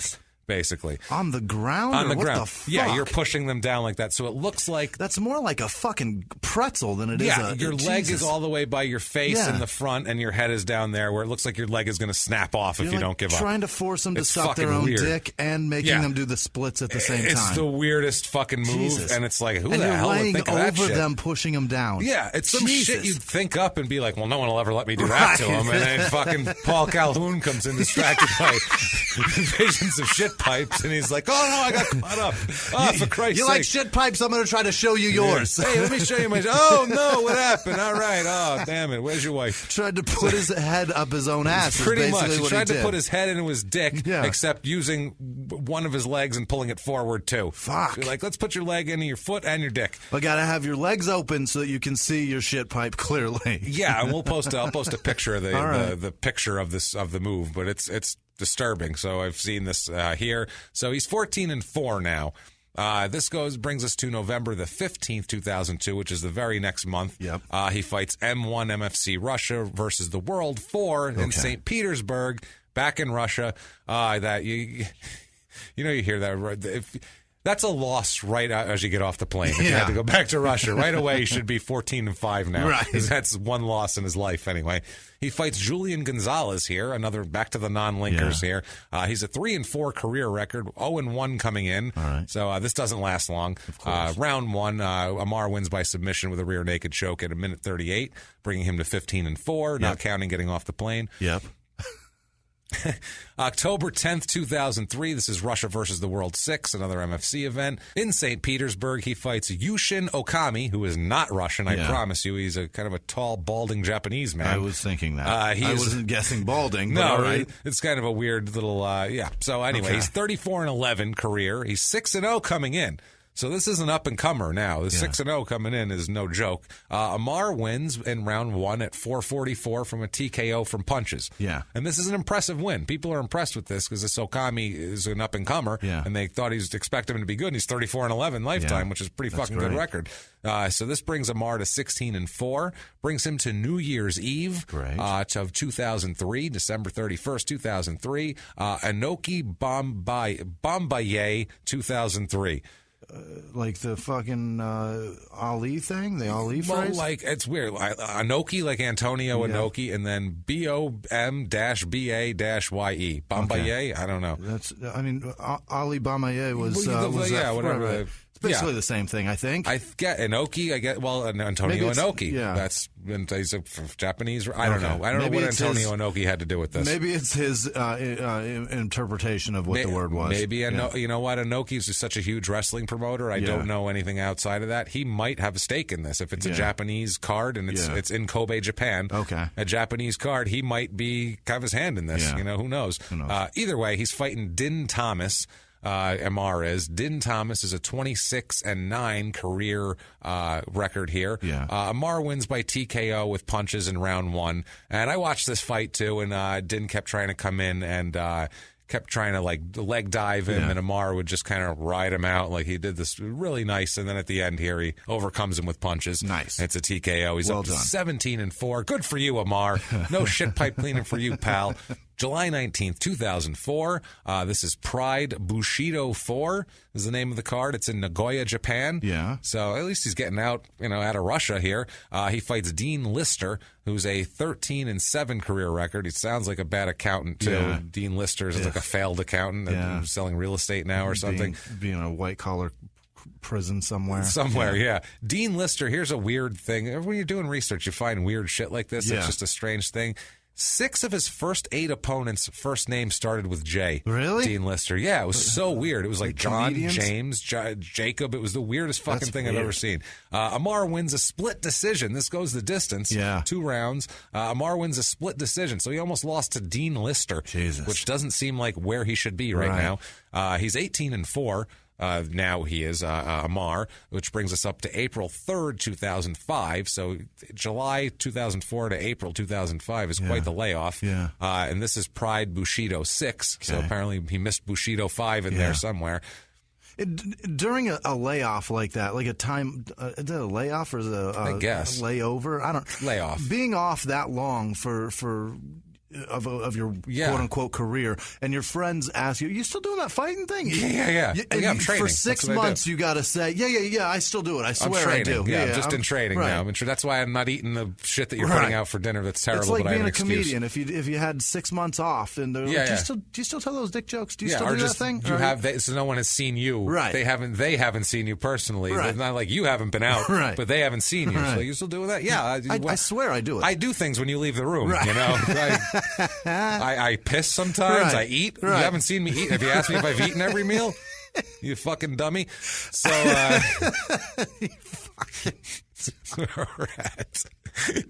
I'm salty today, boy. I'm salty. Like I've been dealing. Sarah is sick at home. She has a horrible flu. I feel so bad for her. Hopefully, by the time this comes out, she'll feel better. Hopefully, by the time you get home. But she is in bad shape over there, and I feel terrible. And I'm trying to take care of her, and she is the biggest complainer on the face of the earth. And I feel so bad for her. And she's in such pain. I understand, and I feel so bad, and I can't help her. And so I'm happy to be out and laughing, and I also feel guilty at the same time. She's home dying, and I'm like, ha ha ha ha! Clean your shit pipe, yeah. I feel bad. It's so good.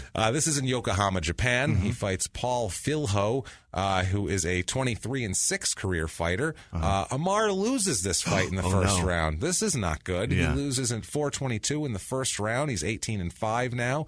November 3rd, 2005, M1 MFC Russia versus France. Yeah. I think they tried that once before. That happened. Asked Napoleon what happened. Right. So, St. Petersburg, this is Damian Riccio. He's fighting. 8-14 career record. He lost the last 6 of his career, this guy. Oh, Jesus. And this is one of them. Okay. Amar wins by KO at 1 minute 25 seconds of round 1. So he just went in and knocked the shit out of this guy.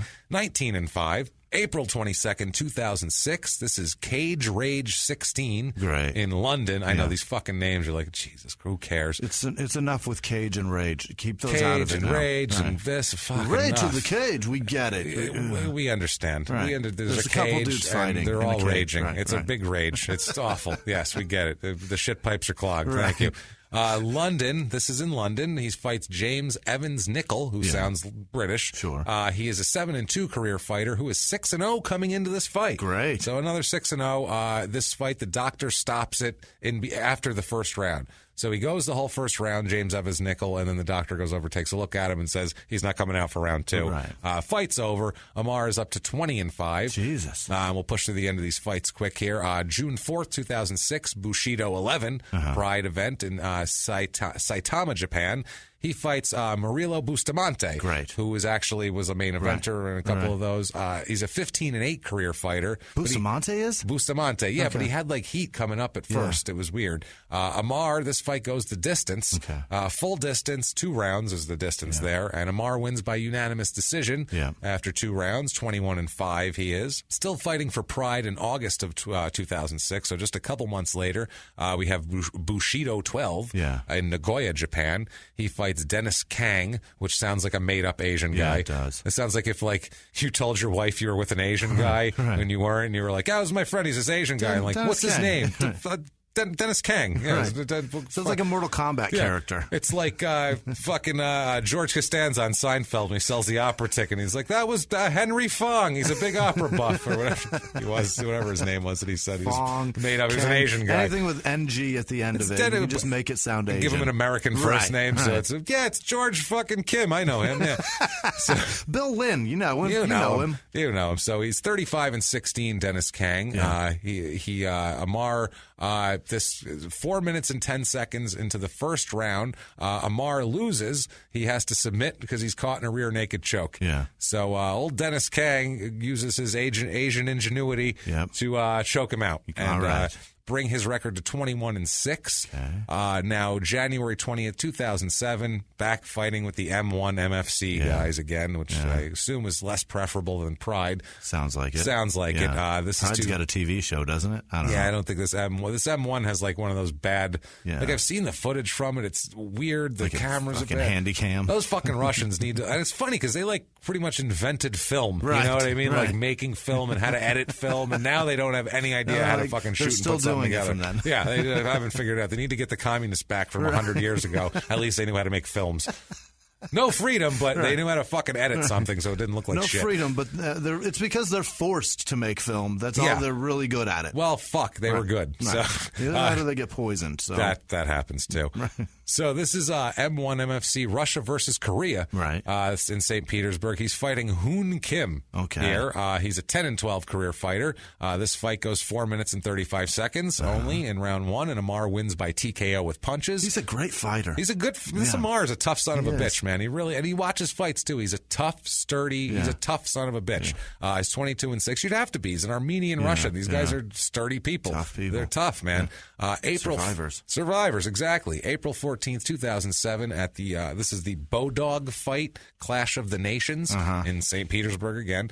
He fights Andy Foster, who doesn't sound Russian or he sounds very friendly. Very friendly, Andy Foster. He's a non-linker with a 9-2 career record. Puts together a hell of a cheese plate. He does. He goes, "Hey guys, me and the wife put together this cheese plate. Want to play some canasta? Guys, you're gonna have to use the bathroom in our master because the hallway, the shit pipes are clogged. We've called. Paul's coming in. Paul's here on Tuesday. The peas are on ice. Paul's coming in, and we're gonna clean that shit pipe up. But for now, just use the master, guys. Okay, thank you. Yes, that's Brie. Okay, so Andy Foster's 9-2 career. He's 9-1 coming into this fight. Okay, this is his last fight. Okay, Amar punches him into retirement in 26 seconds with a knockout with punches. 23-6 for Amar. June 14th, 2007. It's a Bodog fight, Alvarez versus Lee. It's in Trenton, New Jersey. Oh, boy. Coming to the States, baby. Trenton, New Jersey. He's fighting Chael Sonnen. Oh, really? Yes, another guy we've heard of and dealt with before. I know that he's tough. Absolutely. Bad man. He's a 29-15 career fighter, and in Chael's and Sonnen's second fight, he beat Jason Mayhem Miller, who was episode 89 of our podcast. Right. You might want to go back and listen to. These all come together. Yes, they do. Amar loses by TKO from punches in round 2 at 3:33. Okay. This was a fight too. These guys went at it, man. This was a fight, and Amar doesn't back down from shit. Yeah. I will say that, whether it's Liddell, Barone, anybody, he doesn't back down from anybody. He's coming at you. But he's back out of the States in April 3rd, April 3rd, 2008 for the M1 Challenge 2 Russia. This is in St. Petersburg. He fights Jacek Buckzo. Buckzo. Shit, yeah. He's a non-linker, this guy. Doesn't matter shit about him. Amar only takes 56 seconds to get back on track here and TKO this guy with kicks and punches. Okay. It's funny. It says on every site TKO, kicks and punches, and it should just say pummeling. Ref had to fucking save this guy's life. That's what it should say. The fucking Amar was like, I'm getting my win back. Right, and beating the shit out of people. That is 24-7 for the career, and that is his last fight. Wow. Last fight for him. He's all done. So he doesn't know what to do. Yeah. He's in Russia. He just stays in Russia after his career's over. He's known as a real badass. Yeah. He's got a great reputation. Sure. He's been fighting on TV all throughout Russia. So a guy hires him, a guy named Sergei Zirinov, and we'll got to try to stay out of a little bit of this because there is so much Russian politics mixed into this. Yeah. Zirinov is one of Putin's political allies. Oh, no. He's in Putin's party. Yeah. He's one of these. He's a member of the Legislative Assembly of the Krasnodar Parliament. Okay. So he's all tied in. There's a lot of corruption. This guy's a problem. The way Russia works is Putin's a mob boss. Right. And this is absolutely right. Putin's a mob boss, and what he does is he can do anything he wants. Right. So rather than, it's not about power, it's about money for him. So he kills people whose shit he wants. Right. That's how he does it. He doesn't kill people like that guy insulted me. Right. He kills them because he wants their business, or he wants to do that business now. So if that guy runs all of this in the country, if I just kill him, then I do that business and I make all that money. And he does that all over the place. Putin does. It's fucking crazy. Jesus. So he's got just a team of thug political allies that go around and kill people and rough people and take money and tell people that they're going to give him he's a mob boss. Sounds so familiar. It's fucking crazy. No, it's he goes around like not even like a Tony Soprano mob boss, like whoever the bad guy is in a mob movie. Where you're like where the guys are like, you can't treat people like that. That's enough. I got to stand up for the neighborhood at some point. But that guy's in charge of the whole thing. That guy's in charge of the crazy. whole country. It's fucking bonkers. So this guy, this Sergei Zirinov, starts a security company called VAN. It's a private security company. It's in the Krai region there of Russia, the Krasnodarsky Krai region, as they call it. Wow, that's so bad. So they have this guy Zirinov has his security company. He runs a private security company, which does do private security, and it also is his private enforcer stable. Okay. Basically, these guys are the people who are going to keep you in fucking line. So it's a team of hitmen. A guy you would like to do with that is... A guy that, an intimidating fellow who's good with his hands and good with, probably could make people possibly change their minds with chokes and punches and kicks and every fucking else. And no referee to stop it. And nobody to step in even if he submits. That's the thing. So... he's a good fit for this type of deal here. He's a good fit, and in Russia, his resume's amazing for it. What the fuck else is he going to do? You know what I mean? I don't know if he's got any other skills. Seems like he's been fighting since he was younger. There's not a lot of records of any younger life probably of him. Not a great computer hacker. I doubt he's good at coding, things like that. He's going to rough people up. He's make going to be a vodka thug. or beat people up. Definitely. So it's all sort. He's basically an enforcer for him now. He's in this private security group, and Zirinov's considered like a rising member here. You know what I mean? Of Putin's. He's got the United Russia Party, and he's a big part of it. And Suloev is like one of his prize pupils. This guy. He's like, I got a fucking. Because I assume there's a sense of pride, too, because he's kind of known. Sure. You know what I mean? Like, I got this known badass on my squad. Right. Yeah.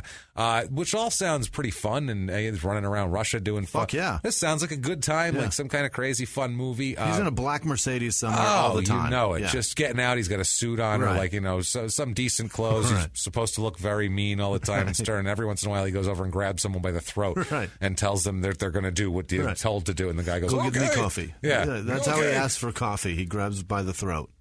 Yeah, exactly. There's a problem, though. The gang doesn't just go around and muscle people. No. They go around and do worse than that. Yeah. They are believed to have killed several people. Wow. For this, we'll just keep the scope of these people that they think they killed while, Amar was involved with them here.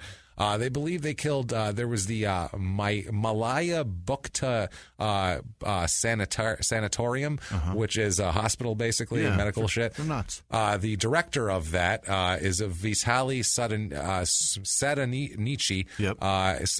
He said that like, I know him. Yeah, I know his work. Sure. He's very good. Good friend of mine. And his wife, Olga Ivankina, and they killed those two. Wow. This gang killed the two of these two because... they wanted the sanatorium or sanitarium? What is well, the word? What they sanitarium. did is they it's a Metallica song. That's funny. He was told to do something by Zirinov. Right. He was told to do something with the company to restructure something with the sanitarium. He refused to do it, so he had them killed. Wow. Their bodies were later found in a shallow grave. Had them killed, and then Zirinov came in and bought all the sanatorium stock that they had to resell them and make a profit. So, no, he just made a profit. Yeah. He just took free Oh, shit. and then he just sold it. Took it from them and fucking sold it and made money off of it. And that's his thing. All right, you don't want to do that? I'll just steal your shit and do it. He's got a partner here. God damn this fucking name. Hambardzon is his first name. They call him Hambone. Hambone Ariane. Hambone Aryan. So his partner Hambone here is also helped him start this gang back in 1999. Yep. So Amar just kind of comes in, hits the ground running with these guys, and they're said to have killed, like we said, the couple. Also, they're said to have killed a businessman, a Russian businessman named Salman Nabiev. They also killed him because they wanted he was supposed to. They wanted him to sell one of his business entities to somebody that they were favorable to, and he refused and didn't do it just how they wanted, so they killed him and just took what they wanted from him. Just said, okay, well, then we'll just do it then. Yeah. And we'll just kill you. We don't need you. Right. That's so crazy that's it's possible. Fucking nuts. How is that fucking possible? Because there's no law. Right. Because when nobody looks into shit, if you don't have a fucking central government did it. investigation agency that has any power over people in power, such as the fucking president, then you have problems like this. Like Putin can do whatever the fuck he wants. This is nuts. This is the problem. They have no control over Putin. There's nobody in the middle just going, oh, well, we got this. Slow down, you guys. There's no checks or balances. In this country, we have some checks and balances. They don't always work all the time. There's just checks and they're flowing everywhere. There's just checks and they're being stolen and rerouted to other people's accounts, and it's a fucking mess. Fuck the balances. I mean, you could say how fucked up our country is, and it's plenty fucked up. Oh, and my God. We have a lot of international listeners. I'm sure they agree of how fucked up America is, and I'm sure they think their countries are fucked up too. It is nowhere near as fucked up as Russia.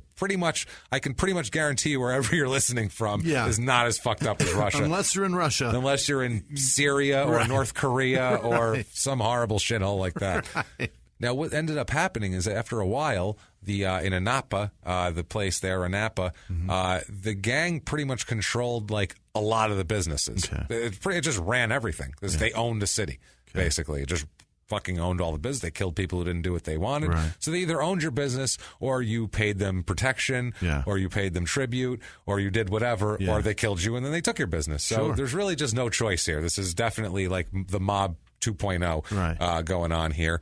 The security company, by the way, was called Visya Anapa Nasha.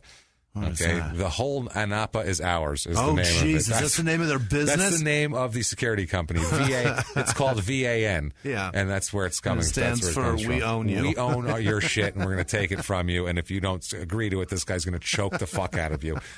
So it's fucking crazy. What they end up doing here, they kill those people, but the thing that really got the authorities' attention is they attempted to kill a local politician named Nikolai Nestorenko. Okay. Can't fucking do this. Yeah. This was like this was like the Billy Bats hit in Goodfellas. Like you can't kill Billy Bats. He's a made guy. Right.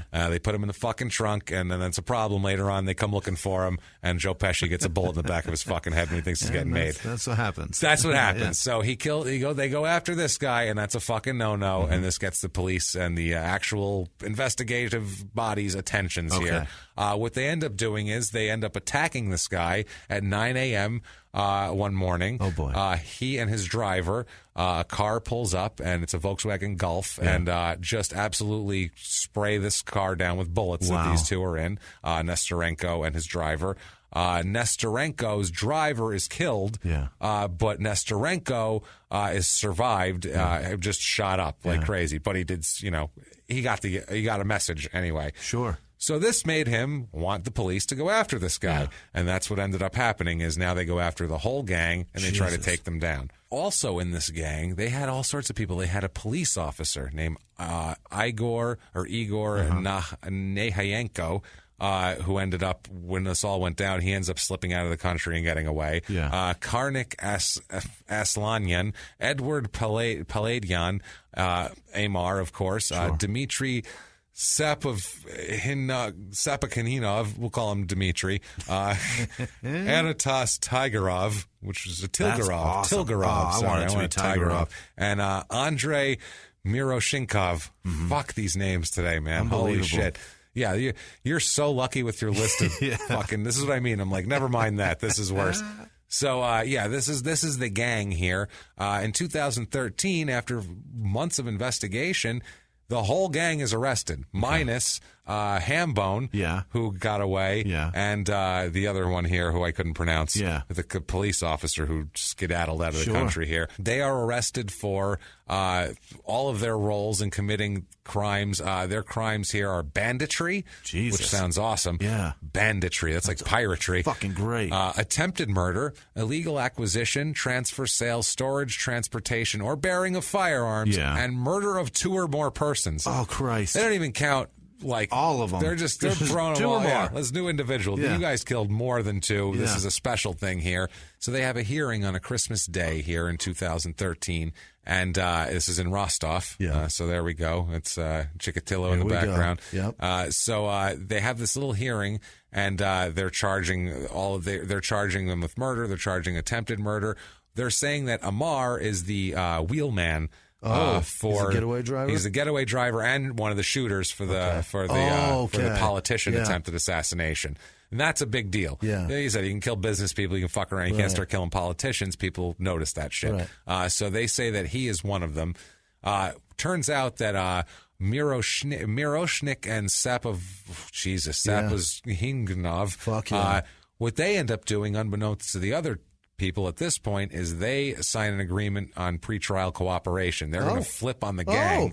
Assholes. That includes Amar and that includes everybody. They're going to flip on him. This is so they give the whole structure, the whole organization, what Zirinov does, how all the different things he owns. They're talking about him being even dentist offices he owns. Yeah. He owns like dental businesses. He owns fucking everything. Yeah. This guy. He just takes I get why, whatever but he fucking wants. Why? Yeah. It's fucking ridiculous, but he just takes whatever he wants. They said that the Anapa Cossack market they were by the politician when they ended up getting shot at. They fired a caliber 7.62 millimeter. I don't know what fucking caliber that is. That's just below a 9mm. Okay, 7.62. But I mean, like I've never heard of my 7.62. Like I've never it's heard of it either. Some weird Russian There's caliber no gun. 7mm gun. That's what I meant to say. I don't know why I said it wrong, but yeah, it was like a 7.62 That's millimeter. They shoot at the politician while he's getting into the car, and as they're doing that, they shoot through the car and they hit Viktor Zuk, who is his driver. He was killed right on the spot. Yeah. And Nestorenko was hit in the arm and leg and also in the body. Oh, Jesus. On this whole thing. Now, a gut shot. It's a good shot, kid. It's gut shot. No good. No good. I would just sing Harvey Keitel in Reservoir Dogs. It's a gut shot, kid. It's a gut shot. You're gonna make it. Yeah, you're gonna make it. It's a terrible shot. It's in the gut. It's gonna hurt, but you're gonna make it. So. He panics in that movie about how gut shots are so bad. Gut shots are terrible, kid. Defendant Dmitry, whose name I won't pronounce here, he's one of the guys who offered testimony. He's the one who places Amar as the driver and one of the shooters during the assassination attempt of this politician. We've never had a guy turn into a contract killer, by the way. This is the number one first time here. Took 100 episodes, but we got to it. Yeah. Now, this guy, Dmitry, had another murder beef that he pled to with this also. So this feels like he just wanted protection almost. Yeah. So he pleads to a murder beef and part of this. So, I mean, the information, who knows how reliable it is. They want to take everybody down. Yeah. And they want to take them down for this crime. Absolutely. And they want to put people there who's there. Cook. Going to take a quick break from the show to tell you a little bit more about TrueCar. TrueCar.com. TrueCar really is fantastic because I'm actually looking for a used car at the moment, and I'm using TrueCar exclusively, and it's really neat the way they have this graph. Yeah. That have you seen this? The graph, and it shows you like the average price, the above price, and like they have a great price. It's really cool, and it's unbelievable. I feel empowered, Jimmy. Yeah, you're supposed to. That way you feel... So when you go get the car and you can drive it home and you can feel proud about it and not feel like you got ripped off. That's the thing. You want to see what others paid. That's the important part here. That way you know. In order to feel comfortable that you're getting a fair price, you need pricing context. Information that empowers you to feel confident. With TrueCar, you'll see what other people in your local market paid for the car that you want. From there, you can connect with a local TrueCar certified dealer and enjoy a more confident car buying experience. TrueCar has over 3 million cars sold. My goodness. Over 13,000 dealers, over 700,000 pre-owned vehicles are available. Average savings of over $3,000 off MSRP. Once you register, you'll see real pricing on actual inventory. This is competitive pricing offered to you only by a TrueCar certified dealer for an actual vehicle on their actual lot. It's pricing you'll see before going to a dealership so you can feel confident when you show up. TrueCar customers are more likely to enjoy a faster buying process when they connect with TrueCar certified dealers, while they save an average of over $3,000 off MSRP. What a deal. So let me tell you this from us. When you're ready to buy, visit TrueCar to enjoy a more confident car buying experience. Some features not available in all states. Yes, that's true. But go to TrueCar.com to find out. And now back to the show. This guy, too, is a former Special Forces commander. Jesus. It's fucking crazy, man. But this all happened at 9 a.m., which is very important to figure out later on, because some people say that maybe Amar wasn't there at 9 a.m. Couldn't have been in this car shooting. So Amar, at one point, there's people testifying against him, though. That's the problem. They're testifying against him. They're not only testifying about his involvement in that particular shooting, but they're also talking about his general involvement in all going around strong-arming a dentist and going around doing this. And they're just basically building this case against Amar. If you're telling a story, sitting there, this case of him roughing people up and doing all this shit, culminating with him being a driver in a murder thing, seems perfectly reasonable. Yeah. What must he be thinking here? Because if he didn't do this, he's fucking sitting in jail, but he got himself fucked up with Russian organized crime gangster Putin's buddies. Right. You can't fucking do this. No. Russian prison's got to suck, too. It can't be great. It's got to be shit, and I've seen footage from Dotsik there, and it looks terrible. He's sitting in fucking Russian prison, which is awful, just fucking hanging out. Maybe Dotsik is there with him. He's sitting there talking shit to him, and out of nowhere, a guy comes in that doesn't look Russian at all, and it's Estevez Jones, MMA fighter and 70s blaxploitation film villain, and he says,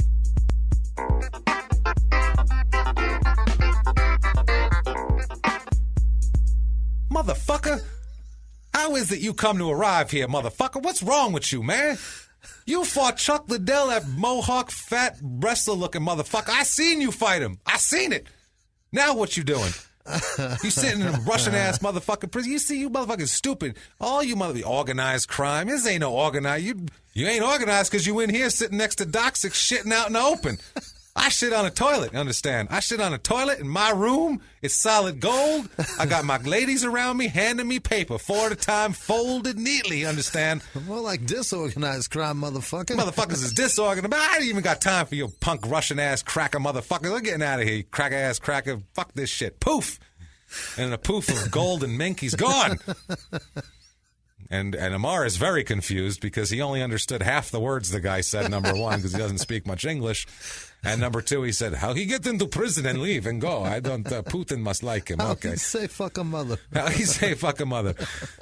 So now 2016, a witness states, they get another witness in court stating that the driver in the Nesterenko botched assassination was actually a frail man of Slavic appearance who weighed no more than 50 kilograms, which doesn't describe Amar at all. Right. Now, they said that his lawyer, which is the best part, his lawyer His lawyer said this couldn't have been him because obviously he weighed a lot more than that. And this is what the lawyer said, quote, there are two options. And I love because this is all translated, so it's hilarious. There are two options, either fired from another car or the shooters were different people. Suloev is a man of pronounced Oriental appearance. To mix it with a man of Slavic appearance is absolutely impossible, and he certainly cannot be called lean. Suloev is a professional fighter and a champion of the world. At that time, there were 105 kilos of solid muscle. So he does not look Oriental in any way, shape, or form. He does not look Asian. Right. He looks like a fucking Armenian guy. Like, that's the only way to describe him. What does he look like? I don't know. He's kind of Armenian. Right. That'd be the best way. I don't know. He's a little Persian-y. I don't fucking, not that they're the same thing, but he's kind of a little darker. He's got a thick beard. Looks like he shaved this morning, but it's still there. I don't know. One of those guys. That's who he is. He's not Oriental in appearing at all, so I don't know where she pulled that out of. You guys remember when they pulled Saddam Hussein out of that hole? That's what he looks like. That's what he looks like. Now, through through 2015, his health is suffering, Suloev, and he keeps complaining and complaining about his health, and he keeps asking for medical attention, and he keeps asking for trial to be delayed for medical detention and all this kind of thing, and they keep denying him. So on January 8th, 2016, there's a Judge Volkov, I believe Nikolai Volkov's uncle, for the ex-WWF wrestler, who denies him medical care. Instead, what they do is he doesn't want to be returned to prison. He says that, quote, I'm returned to prison where nobody cares about my condition and no one is involved in my treatment. He doesn't know what to do. Basically, here he's standing there. He lost nearly 50 pounds since the last time they saw him in court. From like November to January. That's a shitload of weight to lose. 50 pounds. He looks terrible. Does he have AIDS? Well, what they do is they don't postpone anything. They take him to they take him in an ambulance and give him a drip and make him take a pill that he didn't know what it was, and was not allowed to be hospitalized for a whole other week after that. They waited a week. They just said, here's a drip and a pill, you're fine, which it wasn't fine. They finally take him to the hospital, and they do a test that finds out he has an aggravated ulcer and chemical burns in the esophagus. Oh, Jesus. And they say that's what caused gastric bleeding, and that was his problem. Now, it was also, they wanted to do further tests to examine the stomach tissue to do biopsies and shit like that to make sure there was no risk of stomach cancer and that sort of thing. And the doctors end up not doing it because of, quote, technical issues. Fuck is a technical issue for that? We have that machine broken. I don't know. Our shit pipes are clogged. We have no way of doing that. No thing. So his lawyers are begging. They're fucking begging for this. They're saying, please look at him. He's withered away to nothing. The lawyer said, quote, the likelihood of cancer is quite large. This can be seen from even a single endoscopy. The conclusions of this week are very disappointing. Our client is slowly dying, and 10 lawyers and 4 public prosecutors cannot possibly get medical treatment from the court. That's crazy. It's fucking nuts. Now, there's a court ruling outside of this on January 27, 2016. They rule that the court has no right to refuse his release on medical grounds. They could refer to inappropriate behavior of the prisoner as a way to not be able to let him out for medical treatment even. But if he hasn't done any terrible behavior, a seriously ill prisoner's behavior is not pivotal to the discussion about a release from detention. Sure. Basically, what they said is no matter what he's accused of, that doesn't matter in whatever. They said only the diagnosis matters, not the charges. Sure. Which makes sense, and I'm very surprised that a Russian court would decide that, because that seems reasonable. You know what I mean? Seems like they'd just be like, let him die. He will die. If he dies, then he deserves, because criminal. He must be arrested for something. Only if the disease is on the list of acceptable diseases. There's approved ones? There's an approved disease list. There is.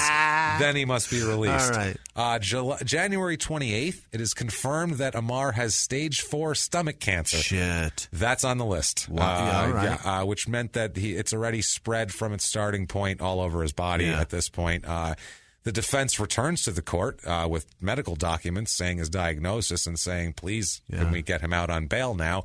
Finally, January 29th, 2016, Volkov sets them all, and they're all in this aquarium. They keep them in those glass, like the Saddam Hussein thing, the glass partitions, and they just line them all up. And this poor guy, it's the whole gang. It's like the 5 of them. And they have to hold Amar up. He can't even stand up. That's how sick he is. He's so sick he can't even fucking stand up. He gets up. They prop him up to plead his case for the judge. And he says, in their own words, quote, Your Honor, I am worse and worse and worse. It's a vicious circle. I could not participate in the process. From my judgment, I am returned to prison where nobody cares about my condition and no one is involved in my treatment. I'm not trying to make you pity. I can make anything you want, but what I want here, I really do not understand what is happening. I do not listen. I feel dizzy, noise in the ears, weight loss continues. I ask you to treat this understanding and adjourn. Yeah. Fuck yeah. He's begging. He's begging. Look at me. Fuck, I can't stand up for Christ's sake. So The prosecutor sides with the defense. Really? This is a Russian prosecutor, and he says, quote, "Today is the rare case in which we are in complete solidarity with the defense. Yeah. To put it mildly, this does not look like a healthy person." Right. He lost. Look at him. He's fucking dying. He's fucking dying. His shit pipes are clogged, obviously. So, they end up doing this. They let him out, or let him get bail for whatever the fuck here. For his medical treatment, he's taken to Moscow Hospital. Yeah. His case is now separated from the other four and postponed until he's physically able, because he hasn't been diagnosed as terminal quite yet. He goes to hospital. Oh, he's terminal as fuck. He's terminal as fuck, yeah. He ends up going to a hospital in Moscow. Told you, happy ending or not. Not a happy one. His health is deteriorating badly over the early part of 2016. Another one of the members of the gang was sick in February. They have an elderly member of the gang here who is also trying to say he was dying. The judge told him to, quote, "sit in the presence of the court and the jury." Tough shit is what he said, because they had a doctor had to come in before court to treat him because he was whatever. And the doctor said, well, he could technically participate in the session, but I'd rather he go to bed. And the doctor says, sit here in the presence and fuck off. The lawyer pleaded and said, quote, "Your Honor, think about Suloev. Like, he could be fucking half dead by the next time you see him. This guy could be dead, man." May of 2016, Suloev is released completely from, he's just in the hospital and going back to his home now, rather than, he still has the whole thing going, but they're like, he's fucking dying here. Now, June 20th, 2016, 2 witnesses come forward and take the stand in his defense. Really? This is weird as shit, okay? 2 witnesses. The first one is a woman who is friends with his wife. She said that, quote, "I left my house with my children about 15 minutes of 9 and headed to the house of the Suloev family. Approximately 9 a.m., I went to the house and saw Amar Suloev, greeted, exchanged a few phrases." It's Amar is who she's talking about. So she's saying he was there at 9. There's no way he could have been the driver. I saw him at 9 o'clock that day, so he definitely wasn't the driver. And also, in addition to him, there is a guy named Denis Yaroshenko, who's known Suloev for years now. They went to the gym together. They met in the gym. They hang out, talk about sports or whatever. Right. This guy, he owned buildings, and he owned buildings, and he also ran crews for work to do things. Right. He was almost late for work because it was like 9 o'clock in the morning. He had to be there at 9, and he had recently bought an apartment he couldn't get into. He lost a set of keys. And it was a big apartment building. Yeah. So they had to end up getting a sledgehammer and breaking the fucking door down with a sledgehammer. To break it. No, he didn't. But he said he knocked the sledgehammer down and was pissed off, and he had to leave, and to go to get to his car, he had to pass Suloev's house, and he said Amar was standing on the sidewalk at 9 a.m. in front of the house at 9 a.m., and he said, he's easily recognizable and all that sort of thing, and he said he knew him for 15 years, and he said, "Hello, how you doing?" And they talked for a second, and he said, Yaroshenko said, "I had to go because I was already late for work." He said, I had to be work at 9, I could not be late, I had to give out the orders to the workers, blah, blah, blah. So he says he got in his car and looked at his watch, Yaroshenko, and it was 9:05 a.m. that morning. Already late. Already late for work, and also 5 minutes past the time of the shooting. And Amar is standing outside of his house, allegedly. Now, he does say that he doesn't know why it took him 3 years to realize that he saw him on that exact day. Right. You wouldn't 3 years later go, that February 22nd, 3 years ago, I think I did see him that day. You'd know a day later, and then afterwards you go, I don't remember if it was Tuesday or Wednesday when I saw him in the morning. I'm not sure. Right. So I think this is his friends are trying to clear his name because he's doing their best. They're doing their best. Right. He probably was involved in the shooting of this fucking guy. Or if he didn't, he at least was involved in killings and shootings of other people. Right. And that sort of thing. He doesn't seem like a great dude. He's not a great dude. And he also had access to a Volkswagen Golf that was used in the thing. But I guess there's a lot of those over there. So that's, whatever. So it's one of those things. They end up keeping it open. For Suloev, they end up keeping his part of the case open, and they keep it open all the way up until June 27th, 2016, when he dies. So Amar dies. He's asked to be taken to his childhood home in Anapa, where he passes away at 3 o'clock in the morning. Brutal. He dies. M1 Global, the company he worked the most for, tweeted, quote, "In memory of Amar Suloev, a true warrior who never backed down. Which is true. Yeah. He wouldn't back down from shit, except not even politicians. Not even the shit pipe guy. Now, I mean, Jesus Christ, this guy fucking grew up in a shit environment, and he got out of it all the way to go to the UFC. Yeah, That's not too bad. He fought one of the better UFC fighters. Yep. He probably made some Couple money. of them. Made a name for himself. You know, I mean, he did. He also, too, I mean, I feel bad for him in terms of he had stomach cancer, but then also, like, what about his family? And he's got a wife and a young child, and what about them? I feel bad for all these people, Jimmy. I really do. But not nearly as bad as I feel for Amar Suloev. Get out of here. Who lives in Krasnodar also.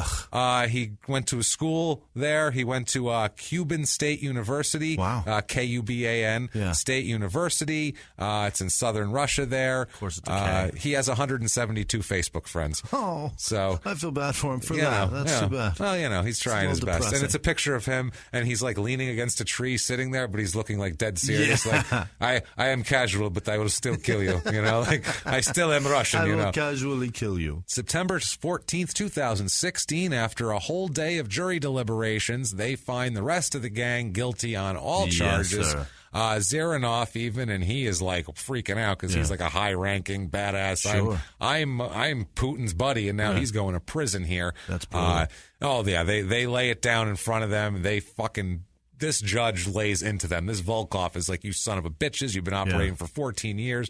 I mean, you, sir, may fuck off big time. Like, he really, Russian style. Yeah. It's not like British, like, I'm being polite and I meant to say, you, sir, fuck off. I think he said fuck off like 5 times in there.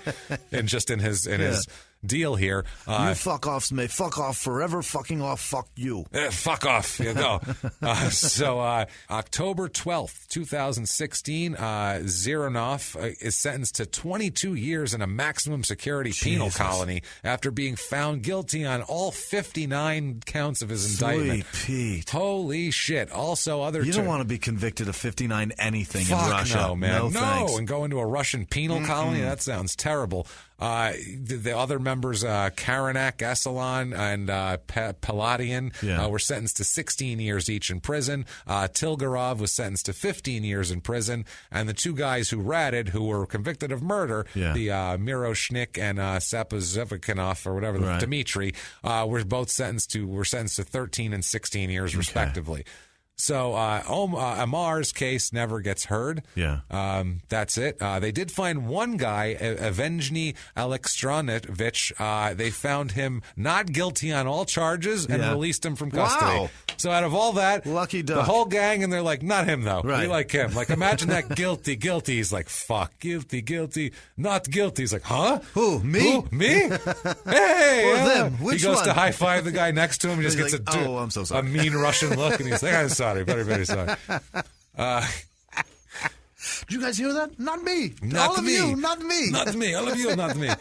So, Have a wonderful day. One of his friends, and they're all trying to clear his name afterwards. A bunch of his friends are coming out, people that train with him, saying, no, what are you there's no way. It wasn't him. They blame racist undertones in Russia and jealousy. They say jealousy's rampant and that sort of thing, and that's why it is. Everybody called him a hairy Russian. That's why he was in there. That's also why they in loved gangs. him in. And, he says, quote, Basiki Jaranava says, it's a teammate of his, says, quote, there is simply no way that he is capable of this. Sometimes popularity leads to bad things. People become jealous and try and hurt them. He was framed. So that's a very Russian statement also. Framings and this is a Russian fucking episode. Can't get enough of Amar Suloev. You can go on Amazon.com and you can buy the 2003 documentary Rites of Passage, which is a big chunk about him, and see his bare knuckle tournament. Fantastic. $9.99 is a 2-disc set you get out of that. That, my friends, is Amar Suloev, a crazy ass Russian, and that brings us to something exciting. Oh, my favorite part of the year. That brings us to the year 2017 Scummy Awards. Yay! Yay!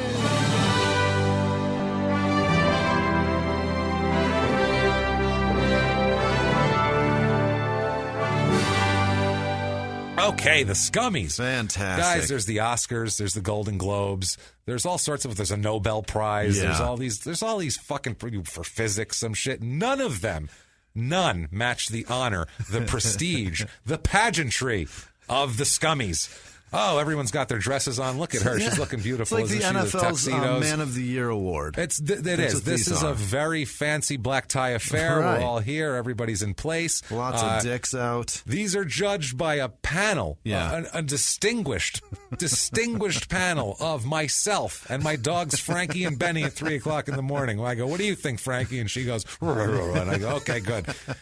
This is a distinguished panel of some of the most important people in the sports and entertainment worlds have been in this. So let's do it. 2017 Scummy Awards. Award number 1. Yeah. The first 2 are there's no competition for them. They're just they're given. They're give outs as like People's Choice Awards. Exactly. Right. This is like the people. Exactly. Right. This is the but not nearly as bad as award. Okay. This is the person who I feel the most bad for sharing a very specific name. Yeah. Because if your name's like, Jack whatever or something, it's who cares? Right. John Riccardi, that Right. guy was like, there's a bunch of those. It's Lawrence Phillips, whatever. Whatever. But not if your name is Ike Ibiabuchi. Holy shit. Ike Ibiabuchi, a contributor to the Daily Trust in San Jose, California, and the most specific name of anybody to be confused with. You win an award. You win an award. If you look you up, you do not find you. You find a crazy brain-damaged boxer. So, yes. Now, next is the second annual Golden Gilretha Award. Oh, fantastic. The Golden Gilretha Award is for a woman in the life of a criminal athlete that takes care of them, that believes in them, that sticks up for them and defends them, not like a silver-haired middle-aged white man, in a different way. Because they don't benefit as well as those their guys do. character is what they're defending. Right. And they're defending their very innocence, not just their right to play ball. And it only could go to one person this year, and that is Shanna Mayfield. Shanna, congratulations. Shanna Mayfield, Jeremy Mayfield's wife, who's probably all, I don't know, we don't know her. She seems like a decent person or whatever, but she has stuck up for Jeremy through logic and science, everything, and just logic, science, public opinion, just basic human intelligence. She stuck through all of it. We do an episode about him failing meth tests, being caught with meth on him, all of these things. She tweets at us, he's never done meth ever. You guys are liars. We love you. Golden Gilretha all around. Congratulations. Congratulations, Shanna Mayfield, Golden Gilretha on your diamond-studded Daisy Dukes. Right, enjoy it. Blue-eyed meth devil. Next is one of my favorites, the Skip Bayless Award. Oh, shit. For biggest fucking liar on the planet. Or in crime and sports world, anyway. Because he just lies and lies and lies because who fucking cares? I'm just here to argue with a black guy. That'll get me ratings. So who is it? Horseshit Skip Bayless Award. The contestants for this one, now we're getting into competition. All right. Contestant number 1, Roscoe Tanner. Oh, yeah. Roscoe Tanner, full of shit, tennis player, schemer, scammer, gallivanting around. Byron McLaughlin. That was a good one. Another rich kid, full of shit, schemer, scammer, sneaker, complete... An absolute, just a lying, conning, put a suit on and con you out of your life savings piece of garbage. And number 3, Mickey Dora. The surfing Mickey con was man. So good, though. Who could, he'd go into people's houses and empty the refrigerators and just take all the food. He had a tuxedo he had a on. shitty car out front that he had a white tuxedo stuffed in the back. And he'd go into other ones. So Mickey Dora, the winner of this one, look at drum roll, winner, Mickey Dora. All right. Mickey Dora. I'm going to give it. Mickey Dora, he lied with the most style. Yes. He's like Ric Flair on a surfboard, this fucking guy. With I a love him. swastika painted on the front. Except for all the racist stuff. Except for the racist stuff. He's Ric Flair on a surfboard, which you can't get much cooler than Ric Flair on a surfboard. It's true. So, but no, the racist stuff, that's not great here. Now, this here is the top silver-haired middle-aged white man award. Wonderful. This is the top one of the year. This is the most helpful, the most detrimental to society, but most helpful to athletes who commit crimes. This award here. It's very prestigious, this one. Very prestigious. Number 1 in this, Bob Arum. Yes. Bob Arum, as we might remember from just recently, the Edwin Valero episode, who one moment when Valero was, not in trouble and arrested, saying he's great, he's going to be the greatest thing since sliced bread, and then 5 minutes later, after he does get in trouble, saying I never liked him to begin with, he's a no good son of a bitch. That's silver there, baby. Number 2, Billy Martin. Billy Martin, as you might know him as an ex-Yankee manager. He managed several other teams, including the Detroit Tigers, where he went to prison and found a fucking guy who could sort of play center field in prison. Used his political connections to get the guy released from actual prison for armed robbery, mind you. He was an armed robber. He didn't get caught with a little weed in his pocket. He's a fucking armed robber to get him out to play professional baseball. That's as silver as it gets. That's silver. And number 3, Shayna Mayfield. Again, I know she's not a man. But that's silver, baby. Oh, God, do I love her. Taken to Twitter, that's silver right there. The winner of this one, if we can get a drum roll winner, it's a tie. 3-way tie. First ever. I can't decide between Bob Arum just using people and their brain damage or Shanna Mayfield blindly sticking up for meth addicts or Billy Martin literally pulling a man from prison and putting him in left field. You all get an envelope with a tuft of gray hair in it. That's it. That's what you get. Congratulations, guys. Congratulations. Next, we have Dumbest Scumbag. Oh. This is one, this is for pure intelligence. Yeah. This is for the guy who I think is who I would least like to let do my taxes, basically. This guy here, the Dumbest Scumbag Award. Very prestigious. Dumbest, first candidate goes to Greg Toe Nash, who couldn't read or didn't really have any interest in it. He's pretty dumb. That's pretty dumb. Second is Barrett Robbins. When you attack cops and grab their guns, they'll fucking shoot you. Just a and they did. Heads up. And they did. Yeah. And when you just sock old ladies in hotel lobbies, you'll get arrested for that. You dumb fuck. You don't even try to hide it. Number 3 is James Kirkland.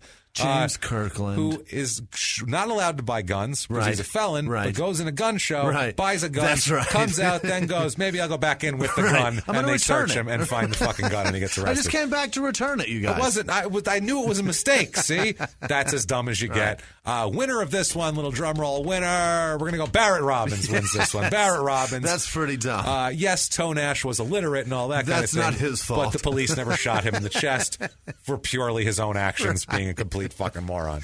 So Barrett Robbins, hands down, you're going to take this. Next one, I love this category. Longest fall from grace. Oh. This is...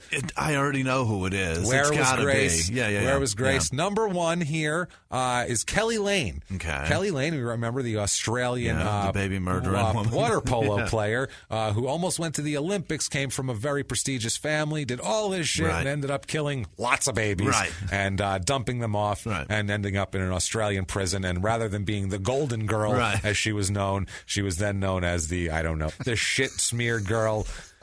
I don't know. The shit something. Shit girl she turned into. That's a pretty big fall from grace. Number 2, Bernard King. Yeah. Bernard King went That's from a big fall. A beloved member of a major. He's a New York Knicks guy and a huge guy in college and all this respect to... Falling asleep in a Coke binge. Falling asleep outside of a crack house in his brand new Corvette in the middle of Bed-Stuy or Brownsville.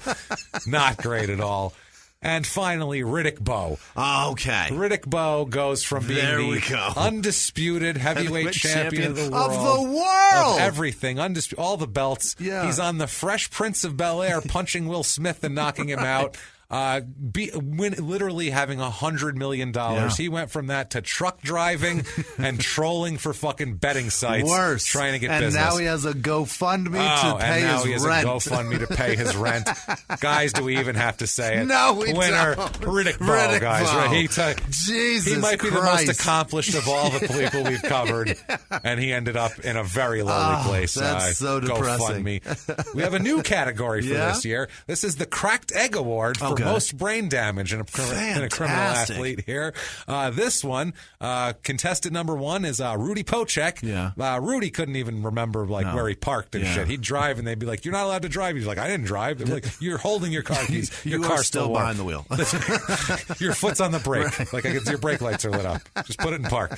Sir, can you take off your seatbelt and get out of the car? Number 2, Ike Ibiabuchi for believing there was demons in the air conditioning and grabbing a giant steak knife and threatening to attack people while at a meeting with a major network executive at a restaurant. Brain damaged. Lots of brain damage there. And finally, Vyacheslav Datsyuk. Yeah. It was never brought up that he had brain damage, but if you've watched him at all, pretty apparent. He's got to have fucking something. If it wasn't damaged by the sport, he had damage well before that from something else. For sure. Lack of oxygen as a child. I don't know. Let's do a drum roll. The winner here. Second time with this name winning tonight, Ike Ibiabuchi, everybody. So we have the guy who worked for San Jose, whatever, and the real Ike Ibiabuchi wins the most batshit, most brain dead. Cracked egg. The Cracked Egg Award. That's the award. Good. It's an egg with a crack in it. Now, Pochek almost took that one because his brain damage might be more severe, but it doesn't cause him to lash out in quite the same steak knife as Ike to a fucking executive. You bet your ass. Next up here, most likely to have a second Crime in Sports episode. Oh, terrific! That's a good one. First of all, contestant number one, Ben Cousins. Yeah, this guy has it all: denial, hubris, meth up his ass. He's a winner, pure and simple. You can't beat him.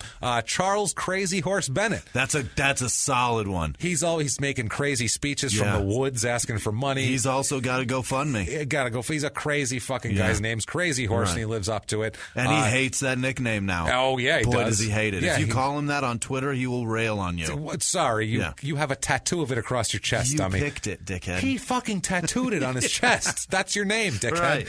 And finally, Elijah Dukes. That's a good one, too. Pure volume of police interaction. I don't think he's going to... I feel like he's lagged for a couple of years. He's going to come back strong, I feel like. He's making a comeback. He's going to get off those meds. He's going to get right back into the fray, I think. But the winner here, clear-cut winner from the panel, Ben Cousins. Absolutely. Ben Cousins. The white man holding the black guys down yet again. Who knows what he's going to hide in his ass next? It could be anything, folks. Let's find out. That lunatic is coming back strong, Could be too. a kid. What do we know? It's going to be a fun adventure. Next category, person you'd least want to date your daughter award. Oh, Jesus. Okay? This could go for anybody, really. This could go for anybody, but we're going to narrow it down.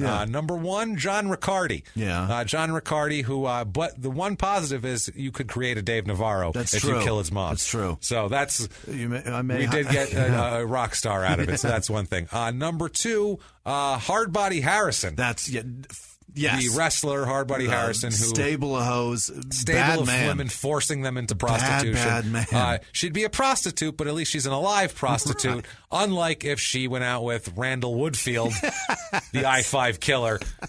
Who she would be horribly raped in every orifice and cut into pieces and possibly, left in the living room. Horrible way. In a horrible way, and set up for the police. A horrible thing. Drum roll here. It's Randall Woodfield. Sure. It's Randall Woodfield. He's definitely going to kill you, and not in a polite way. He's got a nickname. Yeah, it's not good. At least Riccardi, that wasn't nearly as brutal a crime as this one. And the nickname that Crazy Horse had wasn't. That was one bestowed upon him for positive. This is one the police gave him. That's not a exactly. That's a different one. That's the worst nickname to get. Next one is the Please Turn It Around award. Where you're like, you root for the guy, and you want him to turn it around, and they just never fucking do it. Can't do it. Number one, Ron LaFleur. Billy Martin pulled him out of prison to be and he was like a funny, cool, like 70s kind of black guy, just so hip. Yeah, he'd go to Estevez Jones's house for parties. You know what I'm saying? All right. Number two, Rudy Pochek. Okay. I just felt bad for the fucking guy. He took so many blows to the head. They told him he was fine. He said, "Is this okay to get hit in the head like that?" They're like, "Hey, you're fucking great. Get out there." And now they're like, "Oh, I guess you're arrested. Fuck you." I feel bad for him. And finally, Greg Toe Nash, who came from such nothing. Sweet Pete. That you were so happy for him. You're like, no, don't do that. No, come on. Winner here, Ron LaFleur for me. Ron LaFleur. I want to see Ron LaFleur turning around because he's entertaining. I was rooting on Toe for that one. Oh, yeah, that's really a close one. The panel really had a hard time with that one. It was I was handed the card at the last moment on that one. They were debating it still. The panel very picky. I need a name. I got to announce something. Here we go, LaFleur. Now,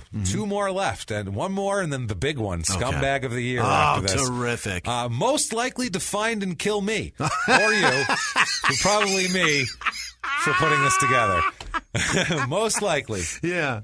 Number 1, Ike Ibiabuchi. Yes, that's true. Because he's crazy and he lives in Phoenix. Yes. And he won't know what he's doing. And he won't know what he's doing, and he'll kill me. And he's huge. He might just kill me randomly, not for doing this. He might not have any Just run idea. a red light and not realize he was behind the wheel. That's right. Number 2, Cody East. He's out. He's in the Southwest. And fucking crazy. And he is crazy and scary and huge. So he would kill me if he found me. I am pretty positive of it. Number 3, Shayna Mayfield. Shayna Mayfield, who I believe wants us to talk to her just so she can then get information gleaned from us where she can hunt us down and murder us. Winner on this one, it's Shayna Mayfield. I'm sorry. I'm more scared of her than anyone. I'm more scared of a woman who's in that much denial than I am of anybody on earth. She could kill me and convince herself she didn't kill me. That's right. She could kill me and then be like, I didn't fucking kill that guy. I don't know what you're talking about. With my corpse at her feet and my blood on her hands. That much denial. All the science in the world, not me. Yup. I'm telling you right now, man. Now, the last but not least of all, these are fun, aren't they? This is so much fun. I fucking love the scummies, man. The most pageantry, the most prestige.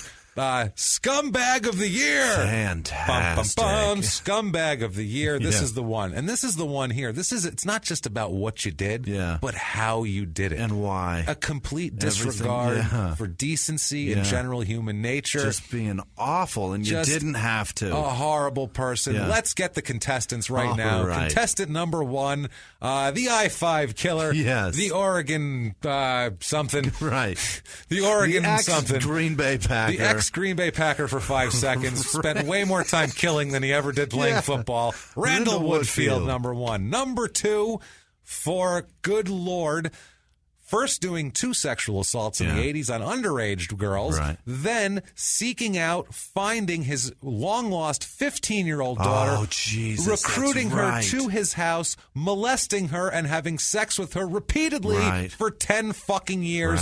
Rock and roll Buck Zumhoff. Asshole. From wrestling. What a vile human being. Vile, awful person. And number 3, meth up his ass himself, Ben Cousins, for being just the most aplomb he got. He had a certain style. He was like Val Kilmer in Tombstone, just like a Southern gentleman with some panache. You know what I mean? In his crimes. And then just owning it. Is that a tissue up your ass? Yes, it is, but not just a tissue. Full of meth.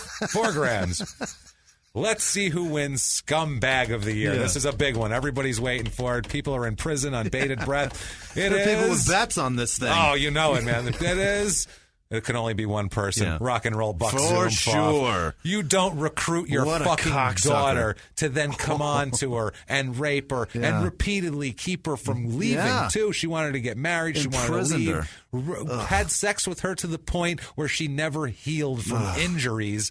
This guy constantly wanted to fuck his daughter 5 times a day. This was after a repeated history of being in prison for other sexual assaults of underage girls. And if you ever saw him, being basically the creepiest, scummiest looking motherfucker ever to walk the face of the earth. And on top of that, being a shit wrestler with a terrible fucking gimmick and a dumb jumpsuit and a stupid boombox. And he had awful matches.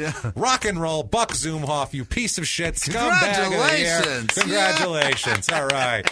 And that, everybody, is the 2017 Scummy Awards. We hope you enjoyed those. I got to get this tie off. Good Christ. Man, I know. I've been in this tuxedo all day waiting for this. So get through this real quick here since we were going a little long on all of that. If you like that, please get on iTunes. Give us 5 stars. We have a lot of fun here. Tell us you're following instructions, following directions.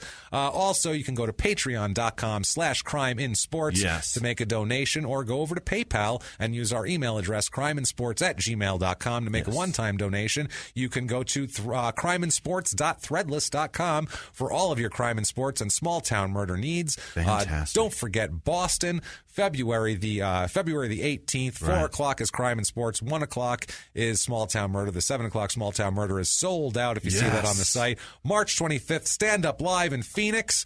Small Town Murder will be there. That's our hometown. So get your tickets now. Guys. Fill it up and let's wreck that thing. We're going to have fun. We're not going to be tired from flying. I live 10 minutes from there. Let's do this shit. That's going to be a lot of fun like that. If you want to follow the show on social media, you can do that. Instagram and Twitter @Crime and Sports. crimeandsports@gmail.com and Facebook.com/Crime and Sports. Those are them. that out of the way, let's get to the important part. Yes. The people that we love in this entire thing, man. The people that keep us going. The people who make this show possible, who've made 100 episodes possible, and for whom all the scum flows. Jimmy, hit us with that list. Thank you guys so much for giving a shit about us and actually pushing this thing along. I really appreciate it. Jess Landgren in Australia and Chrissy Ann Castaldi continue to be the most amazing people. You guys are the best. They're so sweet to us. And thank you. Every week sending something that helps blows out us tremendously. Away. Really, the executive producers of the show. Thank you both so much. Dana Grayson sent another donation as well. Thanks, Dana. I appreciate you, brother. Dana. James Cook, Ewa Tarowski, Rob Madursky, Mariah Min here in the Dutch girl. Oh, she's awesome. I hate calling her the Dutch girl. The Dutch it's not girl. what she is. That's her She's identity now, though. Yeah. I don't think she minds that. People She's just want an identity. Thank you, Mariah. Appreciate you. Kristen S. Haggy? Hagge? Is double G's always throw me when there's just an E on the end. What is that? Yeah. Hag or Haggy? I'm not sure. Regina Egan, I believe she's one of the Egan sisters. They're terrific ladies. I think they're both coming to Boston, by the way. Cool. Tyler Sheets, Carol Braun donated through Patreon and went over to PayPal. That's so Thank amazing. you so much, Thank Carol. you guys. Laura Thank you, Christensen, Carol. the Ron Santos podcast. It's a Cubs podcast. I think it's Wazerski is the one that I'm ruining his last name, of course, but he hosts it. Go listen to it, the Ron Santos podcast. It's terrific. Ron Santos. It might be San Rantos. Ron Santos, the actual player. I meant like with an apostrophe S. Ron Oh, Santos. like his podcast. Right. I don't know what it's thought you meant about. like he was a Mexican being guy honest, named I Ron haven't Santos. listened to us. I probably should. It might be the San Rantos. You sure it's not a Hispanic guy named Ron Santos? I think it's Sun Ranto. That's what it is. Okay, Sun so Ranto podcast. Gotcha. All right. See, I'm an asshole. There you go. That's what it is. The That San makes sense. Ranto. That's what it is. So All right. it's the Cubs podcast, and he loves the Cubs. He lives in Chicago. So go listen to that. What is that? Bully? I didn't write Bully Arietta, did I? Is that Rolly? What did I do? That's not nice. It's your handwriting. I'm ruining it. I think it says Bully Arietta. Jimmy acts like somebody broke into his house and wrote wrote names down in a for me. strange They're like, hand. read these, dickhead. Best of luck. Gina Testino, Bella Chadwell, Megan Strappick. That's the she's cool. She's Yeah. fantastic. Boston girl. Thank you, you, Megan. Stephen Mace, Tyler Jorgen, Stacy Huffaker. She constantly sends thank you. a nice little donation. Yeah, we Stacey, appreciate you're that. fantastic. Thank you, you. Stacey. Rachel Dooley, Caston Johnson. I think it's Caston Johnson. I'm Yeah. pretty sure it's Caston. Caston, I think Caston so. Johnson. He's in, I think, Texas. Yeah. I can't ever fucking remember. There's so many. It's hard to It's hard. keep it Thank all. you guys for- Sherry Bullock, Kat, it's Kart. She's in another country also, and I don't. She's cool as shit. She's terrific. Thank you, Kat. She's Ojala? Iceland? Yeah, I think that's it. Iceland yeah, or, yeah. or the Netherlands. I can't remember now. It's somewhere fucking cold. I know Somewhere that. She's always cold wearing a and beanie. Yeah, she's cool as shit, though. Yeah. Thank you. Talina Jensen, Kevin McDonald, Rachel Smith. There are two Rachel Smiths. I don't know if they're the same or if they're different. Just common Rachel name. and Smith could be Just mistaken identity. identity. So easy. Yeah. I feel bad for you, Rachel, but not as bad as this. I don't, Exactly. I don't know. Crime and sports reference. Yeah. James Feeder or Felder? Shit. I think it's Felder. James, you're a hell of a dude. And We love you. I have shit penmanship. Melissa Hoover, David Moe, or Mao, M-O-W. It could be either. Jen J. Jen Jai Leo or Lao? It's probably Liao, right? L-E-O-W. It's an Asian name. I'm not going to get it right. I'm going to ruin the whole you're fucking gonna destroy thing. it. Jen, you're We're terrific. not ready for that. You're having a hard time with American names. Let's not get Lynn into Luthman, Asian culture. Lynn Luthman. Oh, Lynn cool. Luthman, that's right. Corey Braux, that's the Rachel Smith. There's the other one. So if there's two of you, thank you both. Thank you if both. there's only one of you, thank you twice. Thank you twice. Right. Ashley Fleming, Emmy Dumont Gouthier. She, I think, is in another country also. Canada. I got it. Yes. Thank you, Emmy. I appreciate it. That was a nice little donation from Canada. Dana Grayson, of course, I already said that. Elizabeth Armour, her last name is spelled like Under Armour. Thank you, Elizabeth. Ashley McNeely, Thomas William, and Nitch. I think that's Nitch. It might be Witch. Anwich? That's awesome, actually. I hope it's Anwich. Like that a sandwich? Yeah. An Anwich? And Nitch, I think. Morgan St. Clair, Jonathan Elton, Justin Ryan. He snapped a screenshot of his donation on Patreon to me on was Snapchat. awesome. Thanks, Justin. Thank I you. appreciate it. That was a nice That's one, so too. cool. Katie Garland Noble, Rachel War, or Rochelle War. I think it's Rachel War. Jennifer Shirley, Desiree Kissling, Rachel Kane, Denise Whitehouse. That's a kick-ass name. Julie Hinton, Frank Liggins, or Ligons, Jessica Britton or Britain. I think it's Britain. It's two T's, but it's Britain. Anyway, it's probably Brittain, and I'm thinking it is. I'm second guessing and forcing her name to be something it's not. Clinton Grout, Kristen Rose, Natasha Kale, Gisa Shantz, Brant Taylor, he's donated last week through PayPal and then signed up for Patreon. Thank you, Brant. Thank you. Janice Hill, Kiney Fryer. No, there's no. Her name makes you wanted to put another N in there. Kiney Fryer. It makes you want to say Fryer. Whatever. Kiney Fryer, Shelley Trollian. That's right. Rick Freeman, Troy Joseph Graham, and then Mahmoud Rahman. Thank you, Mahmoud. He donated a few weeks in a row and then came back for Patreon. Appreciate you. Jenny Nichols, Julie Smallman, Tay Smith, Kathleen Thill. She's terrific, by the way. She is here locally in Arizona. How cool. She's going to come to our shows. I think that was true. I think I got that right. Hopefully. She may be somewhere else and coming to another show somewhere else. I live in Michigan. Right. She sent us gifts and thank you. And she signed up for Snapchat because I said I was on Snapchat. That's cool as shit. And she said I forced a 40-year-old woman, whatever, to get on Snapchat. Nothing further than that. Yeah. I forced a 40-year-old woman to get on Snapchat. Don't force women of any age to do anything. How's that? Bree Ryan in Montana, they got the tattoo. Hey, she signed Bree, up for Patreon. Thank you, Bree. She's so cool. Thank you. Madeline, Melissa Freeman, and Kelly May. And then I just got a Twitter notification that somebody else just got another tattoo, and it says "Yay" down the side of her hand. Which that's is cool as shit. So many A's, by the way. Yeah. Well, that's how it's amazing. That's how we've put it on a T-shirt. Yeah. So. Thank you all so much for now. giving a shit about this. Not just giving a shit, but actually giving a shit. Like you guys are doing it. So thank you so much for helping us, and listening is huge, of course, but.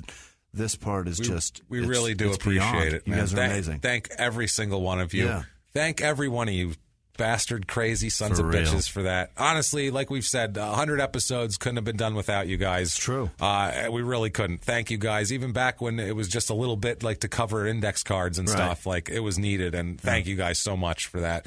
We've come a long way, and we appreciate you guys. Awesome, and we really do. Just know that we appreciate everything you do for us. Every tweet about us, every time you tell a friend, every time you give us $1, every time you put an iTunes review in, it makes us it makes us so happy, and it makes it worth keep going and going and going. And Jimmy, what if one of these great people wanted to get a hold of you, fellow like yourself? At Wisman Sucks, WHISMAN Sucks on Twitter, Instagram, and Snapchat. I appreciate you guys playing along and being a part of this. Thank you so much. And you can find me at Jimmy P is funny, or you can try and copy and paste and spell just do that. Copy and paste. Don't try to spell my last name. Just show description, copy, paste, do all of that right there. And besides that, guys, this has been a fun 100 episodes, and guarantee we'll be here for 100 more because we have contract. So we have at least 52 more, and then we'll definitely be back after that because I found tons of scumbags. Yes! We need to share them with you. Fantastic. See you next year for not only the show, but also the 2018 Scummy Awards will be coming next year.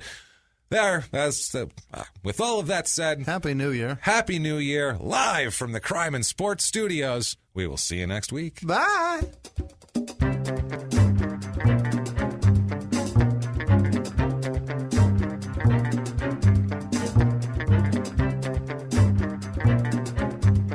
If you like crime and sports, you can listen early and ad-free now by joining Wondery Plus in the Wondery app or on Apple Podcasts. Prime members can listen early and ad-free on Amazon Music. Before you go, tell us about yourself by filling out a short survey at Wondery.com/survey. A few miles from the glass spires of Midtown Atlanta lies the South River Forest. In 2021 and 2022, the woods became a home to activists from all over the country who gathered to stop the nearby construction of a massive new police training facility, nicknamed Cop City. At approximately 9 o'clock this morning, as law enforcement was moving through various sectors of the property, an individual, without warning, shot a Georgia State Patrol trooper. This is We Came to the Forest, a story about resistance. The abolitionist mission isn't done until every prison is empty and shut down. Love and fellowship. It was probably the happiest I've ever been in my life. And the lengths we'll go to protect the things we hold closest to our hearts. Follow We Came to the Forest on the Wondery app or wherever you get your podcasts. You can binge all episodes of We Came to the Forest early and ad-free right now by joining Wondery Plus.